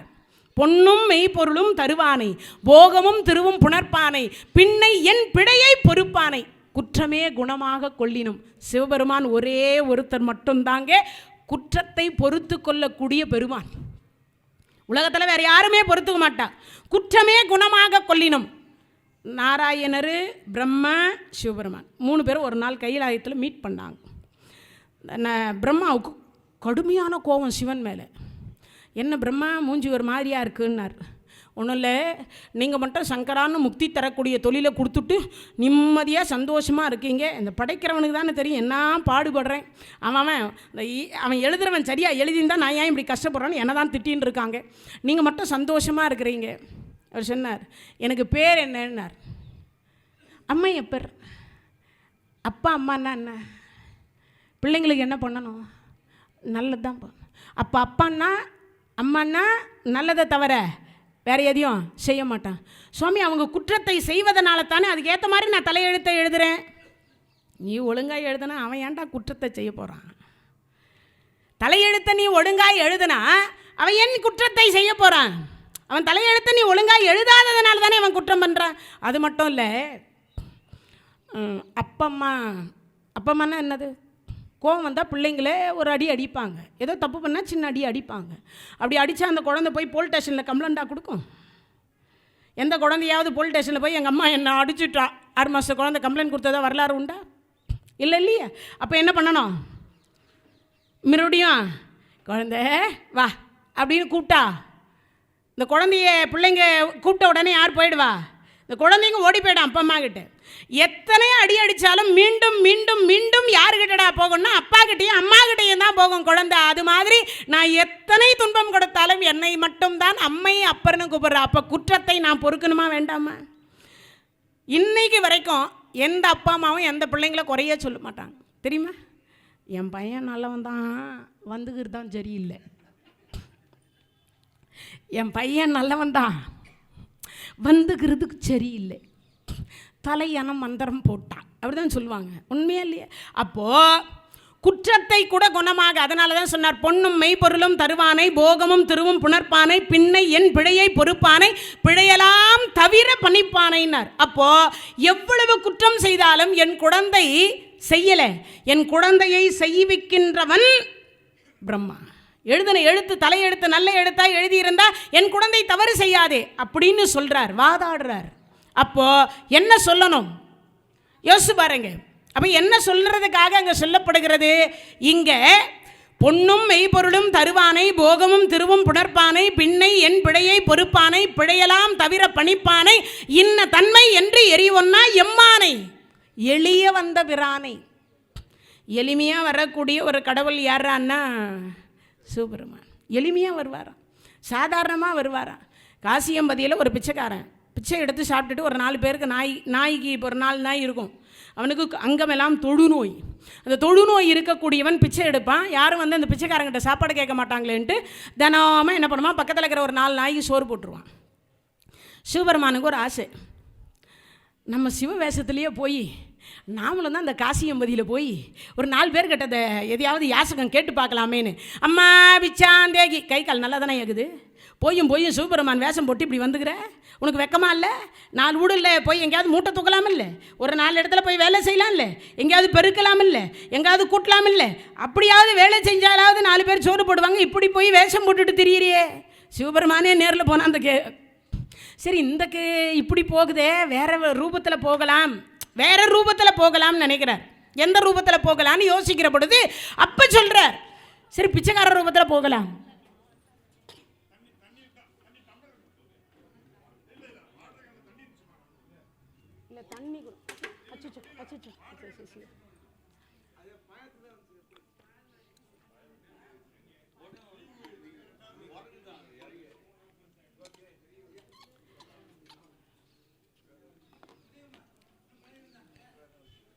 இறைவனுடைய கருணையினாலே அங்கு சொல்லுகிறார். என்ன சொல்லுகிறாரா? குற்றமே குணமாக கொல்லினும், குற்றத்தை கூட குணமாக கொல்லக்கூடிய சிவபெருமான் இப்போ பிச்சைக்கார ரூபத்தில் போயாவது பிச்சை எடுக்கலான்னு போனார். சரி பிச்சைக்கார ரூபத்தில் காலையிலேருந்து சாயங்காலம் வரைக்கும் எடுத்து பார்த்தார், ஒரு அம்மாவும் ஒரு பிச்சையும் போடலை, ஒருத்தையும் போடலை. போடாத பொழுது இவருக்கு கொஞ்சம் வருத்தம். சரி இந்த பிச்சைக்காரனாவது பிச்சை போடுறானா பார்க்கலாமேன்னு இந்த 4 நாய்க்கு போட்டார். கடைசியாக அவர் பங்கை மட்டும் வச்சுருக்கார், வைத்து கொண்டிருந்தேன் இந்த கையில் வச்சுருக்கார். இப்படி கை கிட்ட போகுது, ஒரு கை குறுக்கில் வருது. ஐயா பிச்சாந்தேகின்னு சொன்ன அடுத்த வினாடி பார்த்தார், இந்த ஐயா சாப்பிடு. நான் யார் தெரியுமா? தெரியும் ஐயா, சாப்பிடு. என்ன தெரியுமா? ஓ தெரியுமே, ஓ தெரியுமே, சாப்பிடு. தெரியும்னு சொல்கிறேன், நான் யார் சொல்லு பார்ப்போம், நான் அப்புறம் தான் சாப்பிட்றேன். பசி கொடுமை எனக்கு தான் ஏன் தெரியும். கொடிது வறுமை கொடிது, அதனினும் கொடிது, இளமையில் வறுமை கொடிது. உன்னை பார்த்தா ரொம்ப அழகாக இருக்கு, இளமையாக இருக்க, பசியோடு இருந்து சாப்பிட்டு 6 மாதம் ஆகியிருக்கும் போல இருக்கு. சாப்பிடு முதல்ல, அப்புறம் பேசிக்கலாம். எங்கே போகிறேன், நீ எங்கே போகிற, நான் எங்கே போகிறேன், 2 பேருக்கும் இதே இடம் தான் இருப்பிடும். அதனால் முதல்ல சாப்பிட்டுட்டு பிறகு பேசிக்கொள்ளலாம். இப்போ முதல்ல இல்லை நான் யாருன்னு நீ தெரியும்னு சொன்னல, நான் யாருன்னு நீ சொல்லு, நான் பிறகு சாப்பிட்றேன். 2 பேரும் வாக்குவாதான். நான் கொஞ்சம் நேரம் ஆச்சு. அதுக்கப்புறம் பார்த்தார், யாரியா அதை எழுத்தாப்பில் உட்காந்துருப்பானே அந்த காசி விஸ்வநாதன் தானே நீ, இப்படி சொன்ன அடுத்த வினாடி விஸ்வநாதர், காசி விஸ்வநாதர் அசந்து போனார். என்னை எப்படியா கண்டுபிடிச்ச? அங்கமெல்லாம் தொழுது நோய் என்று சொல்லக்கூடிய தொடு நோய் இருக்கு, என் பக்கத்தில் வந்து நாய் உட்கார்றதுக்கே பயப்படும். அப்படிப்பட்டவன் இந்த தொடு நோய் ரத்தமும் சீவும் ஒழுகி கொண்டு ஈக்கள் என்னை மொய்த்து கொண்டிருக்கிற என் இடத்துல வந்து ஒரு வாய் உணவு என்று சொல்லக்கூடியதை கேட்பன். என்னப்பன் காசி விஸ்வநாதனை தவிர உலகத்தில் எவன்டா என்கிட்ட வந்து பிச்சை கேட்க முடியும்? இவன் கையிலேயே சீவும் ரத்தமும் ஒழுகின்னு இருக்கு, அந்த கையால் யாராவது பிச்சை வாங்கி சாப்பிடுவாங்களா? என் அப்பன் மட்டும்தான் வர தகுதியானவன். அது மட்டும் இல்லை, என் அப்பனுக்கு மட்டும்தான் என் பிள்ளை என்ன ரூபத்தில் இருந்தாலும் அந்த குழந்தை எச்சில் ஒழுகிட்டு இருக்கும், பிஸ்கெட்டு சாப்பிட்டு இருக்கோம், அதை வாயிலிருந்து எச்சில கொண்டு வந்து அப்பா வாயிலையோ அம்மா வாயிலையோ திணிக்கும்.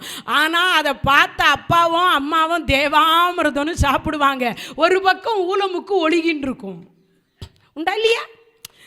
அப்போ அது உதாரணம். அதே மாதிரி தான் என் அம்மை அப்பன், அவனை தவிர உலகத்தில் என்கிட்ட வந்து தொடுநோயாய கிட்ட ஒரு பிச்சைக்காரன் ரூபத்தில் வந்து கேட்குறேன்னா என் அப்பன் காசி விஸ்வநாதனை தவிர எவன் வந்து என்கிட்ட கேட்க முடியும்? இது நடந்த உண்மை, இது பொய் கிடையாது, நடந்த உண்மை. அதனால தான் சொன்னாரோ என்னமோ தெரியல, 7ஆம் திருமுறை பொன்னும் மெய்பொருளும் தருவானை போகமும் திருவும் புணர்ப்பானை பின்னை என் பிழையை பொறுப்பானை பிழையலாம் தவிர பணிப்பானை இன்ன தன்மை என்று எரிவொன்னா பெருமானை எளிய வந்த பிரானை. எளிமையாக வரக்கூடிய ஒரே ஒரு பெருமான் யார்? அவரு சிவபெருமான், எளிமையாக வரக்கூடிய பெருமான். அப்போ எளிமையாக நமக்காக கூப்பிட்டு அடுத்த வினாடி வரக்கூடிய பெருமானை நாமெல்லாம் வணங்காமல் விடலாமா? இல்லை அந்த திருமுறை தான் பாடாமல் விட்டுடலாமா? அப்போ பாடணுமா இல்லையா? நமக்காக பாடி அருளி கொடுத்துட்டு போயிருக்காங்களே, அவர்களை நாம் பாட வேண்டாமா? அந்த 27 பேரை புகழ வேண்டாமா? அந்த 12 திருமுறையை ஒரு நாளாவது நாம் எல்லாம் ஒரு திருமுறைக்கு ஒரு பாட்டாவது நாம் எல்லாம் படித்து வச்சுக்க வேண்டாமா? உலகத்தில் சத்தியமாக சொல்கிறேன், எல்லா மதத்தை காட்டிலும் நம் இந்து மதம் மாதிரி உலகத்தில் கருணை மிகுந்த மதம் வேறு மதமே கிடையாது, வேறு மதமே இல்லை. எல்லா மதத்துலேயும் போனால், கோயிலுக்கு போனால் தான் உள்ளேயே வர முடியும். நீங்கள் போய் பாருங்கள், 5 வேளை தொழுகையில் 3 வேலையாவது அங்கே போனால் தான் மரியாதை. ஞாயிற்றுக்கிழமைனா கையில் பைபிளை தூக்கிட்டு போனால் தான் கிறித்துவன்னு மதிக்கிறான். ஆனால் நம்மால் விபூதி வச்சாலும் சரி, வைக்கலனாலும் சரி, கோயிலுக்கு போனாலும் சரி, போகலனாலும் சரி, அதே மாதிரி இருந்தாலும் சரி, இல்லைன்னாலும் சரி, என்னன்னாலும் சரி நம்ம மதத்தில். அது மட்டும் நம்ம மதத்தில் ஒரே சாமியாக இருக்குது. ஊருக்கு சாமி, ஊருக்கு ஒன்று. ஒரே ஊரில் 50 சாமி இருக்கும். அதுவே நம்மளெல்லாம் கிண்டல் பண்ணுறான். சிவபெருமான்றீங்க, பிரம்மான்றீங்க, நாராயணர்ன்றீங்க, பெருமாளுன்றீங்க, அப்புறம் ராமருன்றீங்க, அப்புறம் கிருஷ்ணருன்றீங்க, எத்தனையா கடவுள், எங்களுக்கெல்லாம் பாரு ஒரே கடவுள்ன்றாங்க. ஒரே ஒன்று சொல்கிறேன், வயிறு ஒன்று தானே. சாம்பார் சாதம் மட்டும் முத்துசாமி ஐயா போட வேண்டியது தானே. தயிர் சோறு போடுறாரு, அப்புறம் ரசம் சோறு போடுறாரு, அப்புறம் கூட்டு வைக்கிறாரு, அப்புறம் பொரியல் வைக்கிறாரு, அப்புறம் அப்பளம் வைக்கிறாரு, உண்டா இல்லையா? தண்ணி கொடுத்தாரு. அப்போ ஒவ்வொரு கடவுளும் ஒவ்வொன்றா இல்லையா? ஒரு கடவுளும் ஒவ்வொரு ரூபத்தில் இருக்காங்களா இல்லையா? ஒரு கடவுள் ஒவ்வொரு அருளையும் கழுவதுக்கு ஒன்று. தங்கம் ஒன்று தானேங்க. கையில் போட்டால் மோதிரம், விரலில் போட்டால் மோதிரம், கையில் போட்டால் வலையில், கழுத்தில் போட்டால் செயின், நெக்லஸ், ஆரம், இடுப்பில் கட்டினா ஒட்டியானம், காலில் போட்டால் கொலுசு, அதே மாதிரி காலில் இன்னொரு விரலில் போட்டால் மெட்டி. எவ்வளவு பேர் தங்கம் இத்துணுண்டு கட்டது அவ்வளவு பேர் எடுக்கும்போது எங்கள் இறைவன் எத்தனை பேர் எடுத்தால் வேணான்னுது? எங்கள் இறைவன் ஒருவர் தாங்க, இல்லைன்னு நாங்கள் சொல்லவில்லை. பரபிரம்மம் ஒன்று தான், பரம்பொருள் ஒன்று தான், பேர் வேறு வேறு, அவ்வளவுதான். நாங்கள் இத்துணுண்டு வயிற்றுக்கு ஜான்வாரி வயிறு காத்தால் சாப்பிட்றோம். மறுநாள் காத்தால் வரைக்கும் பட்னியாக இருக்க முடியுமா? முடியாதல்ல. காத்தால டிஃபனு, அப்புறம் 11 மணிக்கு ஒரு ஜூஸு இல்லையா, ஒரு காப்பி, அப்புறம் மத்தியானம் லஞ்சு, அது முடிஞ்ச உடனே ஒரு 3 மணிக்கு சைடிஷு, அது 4 மணிக்கு உடனே பஜ்ஜி சொஜ்ஜி, அப்புறம் 5 மணிக்கு லைட்டாக ஒரு டிஃபனு, 7 மணிக்கு சப்பாத்தி, 8 மணிக்கு தூங்க போகிறதுக்கு முன்னாடியே 10 மணிக்கா ஒரு டம்ளர் பால். இவ்வளவும் எடுக்கிறோமா இல்லையா? ஒவ்வொரு ரூபத்தில் ஒவ்வொரு இறைவன் இருக்கார். இத்தனோடு ஜான் கெட்ட இந்த ஒரு ஜான் வயிற்றுக்கே இவ்வளவு ஆகாரம் உள்ளே போகும்போது இத்தனை கடவுள்கள் இருப்பதில் என்ன எனக்கு தயிர் சாதம் பிடிக்குங்க, அதுக்காக முத்துசாமி ஐயாக்கும் தயிர் சாதம் தான் பிடிக்கணும்னு ஏதானே இருக்கா இல்லையா? அவருக்கு அவர் ரூபத்தில் என்ன பிடிக்குமோ அவர் தான் வணங்குறார். ஏன்னா நம்ம இந்து மதத்தை நிறைய பேர் கிண்டல் பண்ணுறா. ஒரு சாமி இல்லை, பல சாமி இருக்குது, பல தெய்வம் இருக்குன்னு. அரிசி ஒன்று தானே. இட்லி ஆகுது, இடியாப்பம் ஆகுது, பொங்கல் ஆகுது, அதுவே ஊத்தாப்பம் ஆகுது, அதுவே தோசை ஆகுது, அதுவே என்னென்னமோ அதரசமாக வருது, முறுக்கா வருது. இத்துணூண்டு அரிசி கெட்ட கேட அவ்வளவு பேர் எடுக்கும்போது எங்கள் இறைவன் எத்தனை கோடி நாமம் எடுத்தா வேண்டான்னு யாருங்க சொல்ல முடியும்? யோசிச்சு பாருங்க. அப்போ இத்தனை கோடி நாமங்களும் இத்தனை உருவத்தில் கொடுத்தது எதற்காகனா நாம் வணங்குவதற்காக, நாம் வணங்குவதற்காக. அப்போ நாம் வணங்கி அருளை பெற வேண்டாமா? அப்போ 12 திருமுறை, ஒரு திருமுறைக்கு ஒரு பாட்டு தெரிஞ்சு வச்சுங்க, பெரிய விஷயமே இல்லை. ஒரு திருமுறைக்கு ஒரு பாட்டு போதும். பஸ்ஸில் பிரயாணம் பண்ணுங்க, பாடிட்டே பிரயாணம் பண்ணுங்க. யார் வேண்டான்ற? 7ஆம் திருமுறை எளிய வந்த பிரான் யார் கொடுத்தா? சுந்தரமூர்த்தி சுவாமிகள் கொடுத்தார். 8ஆம் திருமுறை எல்லாருக்கும் தெரிஞ்சு இந்த ஒரு வாசகம் தெரியும். என்ன வாசகம்?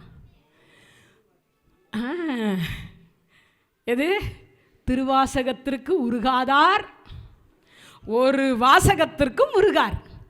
இதுக்கு ஒரே ஒரு உதாரணம் சொல்லிக்கலாம். ஏபிஜே அப்துல் கலாம் அவருடைய வரலாற்றை படிங்க. அப்படி படித்து பார்த்தீங்கன்னா ஒரு பக்கத்தில் கொடுத்துருப்பார். நான் ஏவுகணை ஏவுகின்ற பொழுதும், நான் ஒவ்வொரு இடத்தில் எந்த இடத்தில் போய் பிள்ளைகளுக்கு அறிவுரை சொல்லுகிற பொழுதும், அதே போல நான் எழுந்த உடனே முதல்ல படிக்கக்கூடிய ஒரே ஒரு வாசகம் எது என்றால் அது திருவாசகம் என்று சொல்லி இருக்கக்கூடிய ஒன்று போதுமே. அவர் வேற்று மதத்தவர், அவர் வேற்று மதத்தவர். ஆனால் கடைசி இறக்கும் தருவாயில் அவர் வைத்திருந்த புத்தகம் குரான் அல்ல.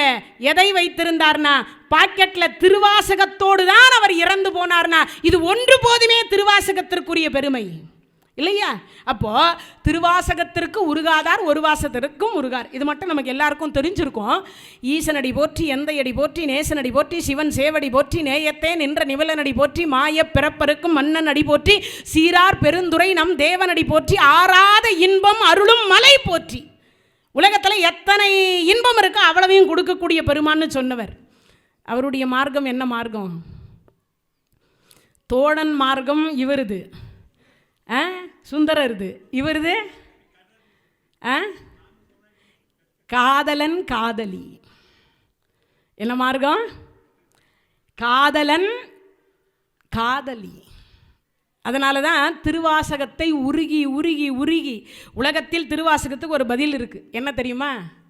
மனிதன் மனிதனுக்கு கொடுத்தது திருக்குறள், மனிதன் கேட்க ஆண்டவன் சொன்னது கீதை, மனிதன் சொல்ல இறைவன் எழுதி கொடுத்தது திருவாசகம். இறைவனே இறங்கி வந்து எழுதி கொடுத்தது திருவாசகம். நம்மெல்லாம் படிக்கணுமா வேண்டாமா? நம்மெல்லாம் படிக்கணுமா வேண்டாமா?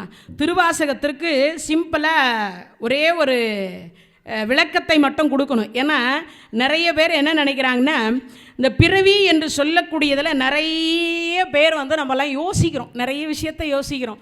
என்னையா பிறவி, நிறைய பேர் சலிச்சுக்கிறோம் தெரியுமா? நானும் என்னையும் சேர்த்தேன். என் கணவர் இறந்து விட்ட பொழுது எனக்கு இந்த உலகமே இறந்து போச்சின்னு நினச்சேன். 3 டைம் தற்கொலைக்கு முயற்சி பண்ணிக்கிறேன். சொல்ல வெக்கமாகுது. திருவாசகத்தை படிச்சிருக்கேன், பிரபந்தத்தை படிச்சிருக்கேன், 18 புராணங்களையும் படிச்சிருக்கேன். ஆனால் மாயை என்ற ஒன்றுக்குள் நானும் சிக்கி தவிச்சிருக்கேன். உண்மையா இல்லையா? எனக்கு மாதா பிதா குரு தெய்வம் 4 ரூபத்தில் இருந்தவர் அவர் தான். அடி வாங்கியிருக்கேன், உத வாங்கியிருக்கேன், திட்டு வாங்கியிருக்கேன், ஞான சொன்னியன்னு இருக்கார். ஏன் டைவர்ஸ் கேஸ் வரைக்கும் கூட போயிருக்கு. ஆனால் இதை கொடுத்தார், இதை படித்து பாருன்னார். நானும் படித்தேன். அப்புறமா தான் தெரிஞ்சது இவர் இந்த துறையில் இருக்கார், இதுக்கப்புறம் நமக்கு ஒன்றும் வேணான்னு தோணுச்சு. எனக்கு நான் 16 வயசுலேயே கல்யாணம் பண்ணி கொடுத்துட்டா. 20 வயசுலேயே 2 குழந்தையாயிடுச்சு. அதுக்கப்புறம் பார்த்தீங்கன்னா இவர் மெட்ராஸ்லாம் அப்போல்லாம் கச்சேரி 10 மணிக்கு தான் ஆரம்பம், 1 மணிக்கு தான் முடியும், வீட்டுக்கு வர்றதுக்கு 3 மணி ஆகும். இந்த மனுஷன் என்னை விட்டு எங்கேயோ போயிட்டார் பொழுது. பெண்களுக்கே உள்ள குறுக்கு புத்தி தானே, இந்த மனுஷன் நம்மளை விட்டுட்டு எங்கேயோ போயிட்டார் போல இருக்கு, அப்படியெல்லாம் தோணுச்சு. அப்புறமா தான் சொன்னார், அடியே படும்பாவி, நான் பண்ணுற தொழில் இதுடி, இத்தனை மணிக்கு கச்சேரி ஆரம்பம், இத்தனை மணிக்கு முடியும்பார். அதுக்கப்புறமா தான் தோணுச்சு, முதல்ல பிள்ளையார் புராணம் கொடுத்தார், அப்புறம் படித்தேன், எல்லாம் முடிஞ்சது.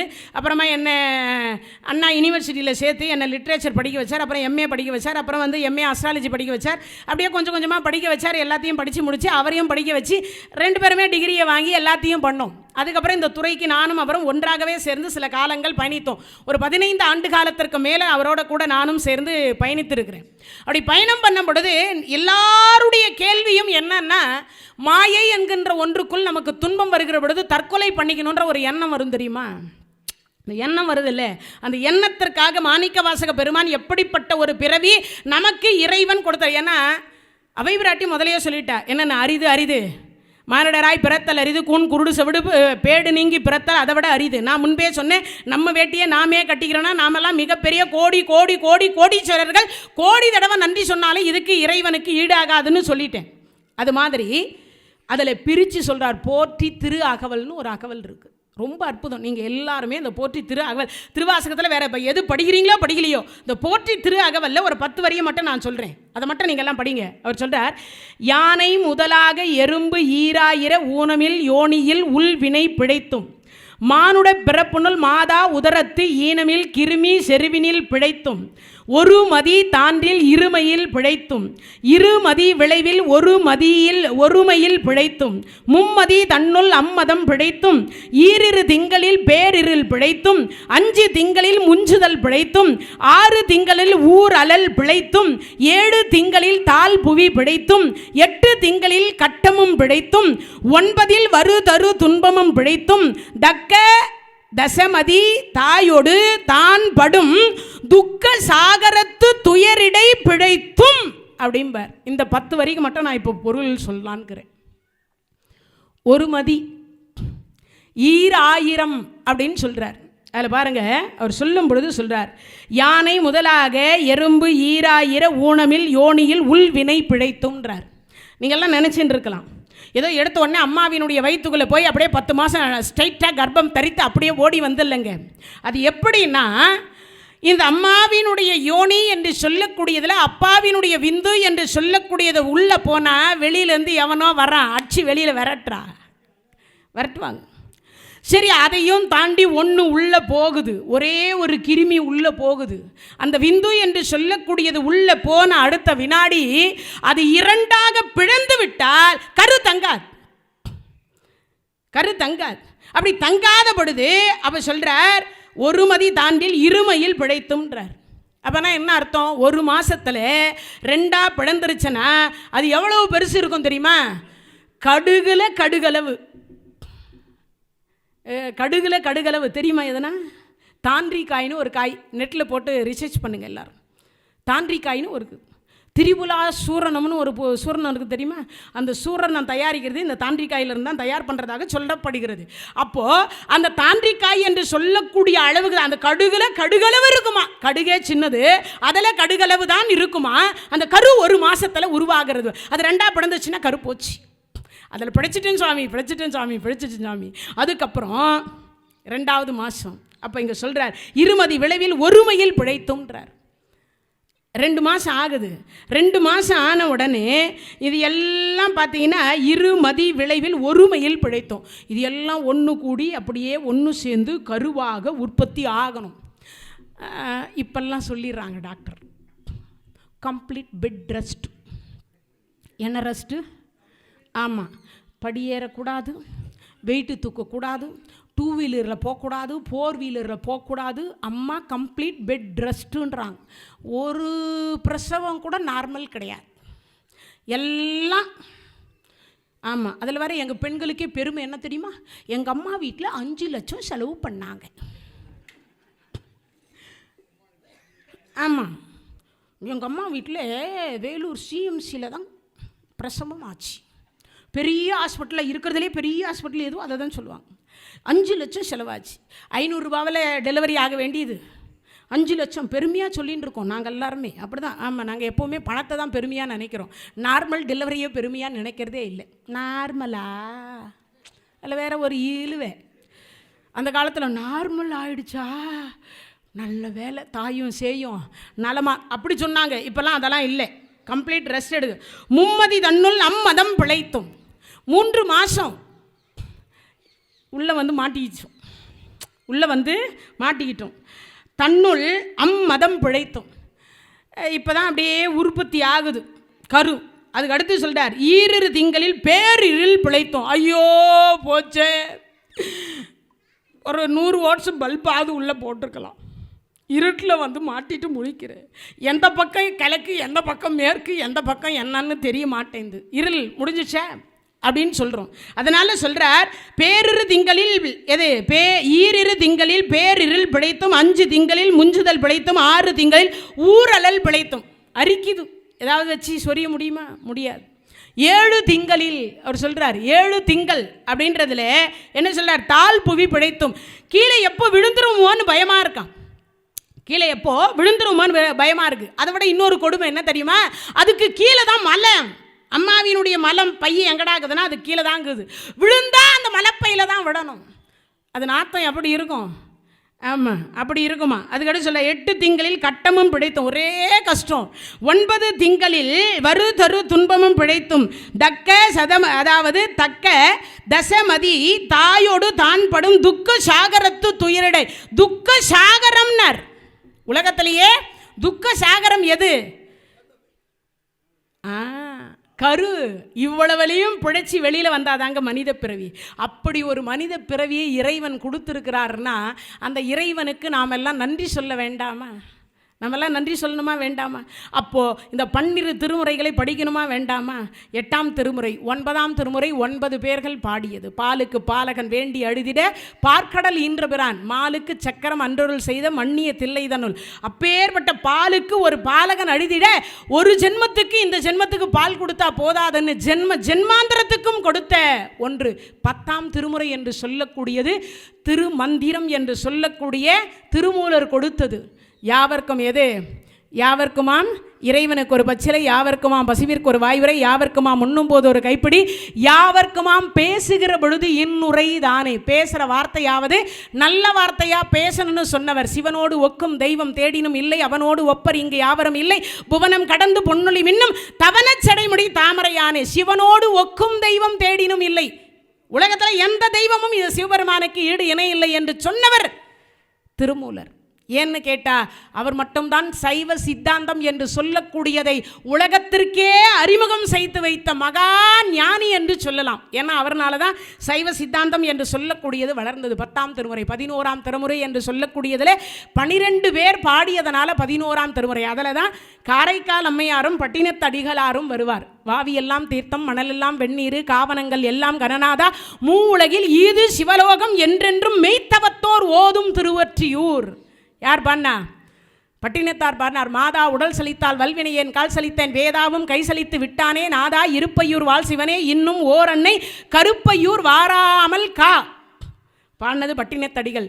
காரைக்கால் அம்மையார் இரவாத இன்ப அன்பு வேண்டிப்பின் வேண்டுகின்றார், பிறவாமை வேண்டும் மீண்டும் பிறப்புண்டேல் ஐயனே உன்னை மறவாமை வேண்டும் இன்னும் வேண்டும், அறவாணி ஆடுகிற பொழுது மகிழ்ந்து பாடி உன் அடியின் கீழ் இருக்க வேண்டும் என்று கேட்டால் காரைக்கால் அம்மையார். 12ஆம் திருமுறை என்று சொல்லக்கூடியதுதான் உலகெல்லாம் உணர்ந்து ஓதுதற்கரியவன் நிலவுலாவிய நீர்மலி வேணியன் அழகில் ஜோதியன் அம்பலத்தாடுவான் மலர் சிலம்படி வாழ்த்தி வணங்குவான். அப்படிப்பட்ட 12ஆம் திருமுறை, அதாவது 7ஆம் திருமுறையிலே சுந்தரமூர்த்தி சுவாமிகள் தில்லைவால் அந்தனர்த்தம் அடியார்க்கும் அடியேன்னு 60 பேரை பாடினார். அதற்கு பிறகு அவர்களுடைய தாய் தந்தையரையும் மற்றும் இருக்கக்கூடிய சுந்தரமூர்த்தி சுவாமிகள் 63 நாயன்மார்களை தொகுத்து அவர்களுடைய வாழ்க்கை வரலாறு என்று சொல்லக்கூடியதை சேக்கிலார் பெருமான் என்று சொல்லக்கூடியவர் பாடியது 12ஆம் திருமுறை. அவர்தான் உலகெல்லாம் உணர்ந்து ஓதுதற்கரியவன் நிலவுலாவிய நீர்மலி வேணியன் அழகில் ஜோதியன் அம்பலத்தாடுவான் மலர் சிலம்படி வாழ்த்தி வணங்குவாம் என்று அவர் 12ஆம் திருமுறை பாடினார். இப்படி 12 திருமுறைகள் என்று சொல்லக்கூடியதை தினமும் ஒரு நாள் அல்ல, வாழ்க்கையில் எத்தனை நாள் இருக்கோ நமக்கு உயிருடன் நாம் வாழுகிற பொழுது ஒவ்வொரு நாளும் ஒரு திருமுறையாவது படிங்க. சிவசிவ என்கிலர் தீவினையாளர் சிவசிவ என்றிட தீவினை மாலும் சிவசிவ என்றிட தேவரும் ஆவர் சிவ சிவ என்னே சிவகதி தானே. உலகத்திலே சிவபெருமானை போன்று கருணை கடவுள் இல்லை என்றுதான் இந்த 12 திருமுறைகள் அத்தனையும் நமக்கு உணர்த்துகிறது. அதனால தான் வீடு வரை உறவு, வீதி வரை மனைவி, காடு வரை பிள்ளை, கடைசி வரைக்கும் யாரும் வரமாட்டாங்கன்னு சொன்னாலும் கூட சிவபெருமான் என்று சொல்லக்கூடியவர் மட்டும்தான் சுடுகாடு வரைக்கும் நமக்கு எங்கே வராரா அங்கே வரைக்கும் வருகிறார். அதனால் முடிஞ்ச வரைக்குமோ 12 திருமுறைகளை படியுங்க, 12 திருமுறைகளை பாடுங்க. 12 திருமுறைகளை பாடினால் எல்லா நலங்களும் பெறலாம். 12 திருமுறைகளை பாடினால் எல்லா நலங்களும் பெறுவோம் என்றதை கூறிக்கொண்டு வாய்ப்பு கொடுத்த நம்ம முத்துசாமி ஐயா அவர்களுக்கும் மற்றும் இருக்கக்கூடிய அனைத்து இவ்வளவு நேரம் கேட்டுக்கொண்டிருந்த அனைத்து அடியார் பெருமக்களுக்கும் வாழ்நாள் அடைவர் வறுமையுளார் நன்மனை மக்கள் பொன் பூன் ஆள் இடம் புகழ் போதம் பெறுவ பின்மையொன்றும் காணா நின்னாமம் கருதுகின்றும் ஒற்றை கண்முதல் பார் மானார்வ உற்றமையிலே வடிவுடை மாணிக்கமே. ஏன்னா உலகத்தில் எல்லா செல்வத்தையும் இந்த நவரத்னம்னு இருக்குல்ல, அது எல்லாத்தையும் பூமியில் புதைச்சி வச்சா எல்லாமே கருப்பாக இருக்கும். ஆனால் மாணிக்கத்தை மட்டும் நீங்கள் பூமியில் புதைச்சி வச்சிங்கன்னா 100 வருஷம் கழித்து மேலே எடுத்தாலும் தண்ணி விட்டு கழுவின உடனே மாணிக்கம் மட்டும் மாணிக்கத்தோடவே இருக்கும். அதனால தான் வள்ளலார் வந்து இறைவனை மாணிக்கத்தோடு ஒப்பிட்டார். 16 வகையான செல்வத்தை சேர்த்து மாணிக்கத்தோடு ஒப்பிட்டார். அப்போனா என்ன அர்த்தம்? இறைவன் என்றும் நமக்கு மாணிக்கமாகவே இருக்கிறார். அதே மாதிரி நிறைய பேர் இங்கே எல்லாரும் வயசானவங்களாக இருக்கீங்க. தூங்குறதுக்கு முன்னாடி இந்த ஒரு பாட்டு சொன்னீங்கன்னா உங்கள் எல்லாருக்குமே முக்தி கிடைக்குமா? ஏது பிழை செய்தாலும் ஏழையேனு கிறங்கி தீது புரியாத தெய்வமே போரூர் தனி முதலே நாயேன் பிழைக்கின்றவாறு நீ பேசுன்னு திருப்போரூர் சந்நிதி முறையே சிதம்பரம் சுவாமிகள் பாடியிருப்பார். அவர் சொல்வார், பாயிர் கிடவாமல் பாவியேன் காயத்தை ஓர் நொடிக்குள் நீக்கி ஒன் போரூரையா உன் சீரடி கீழ் வைப்பாய் என்னை நோயுற்று அடராமல் நொந்து மனம் வாடாமல் பாயிர் கிடவாமல் பாவியேன் காயத்தை ஓர் நொடிக்குள் நீக்கி ஒன் போரூரையா உன் சீரடி கீழ் வைப்பாய். யார் திருவடியில் வைக்கணுமா?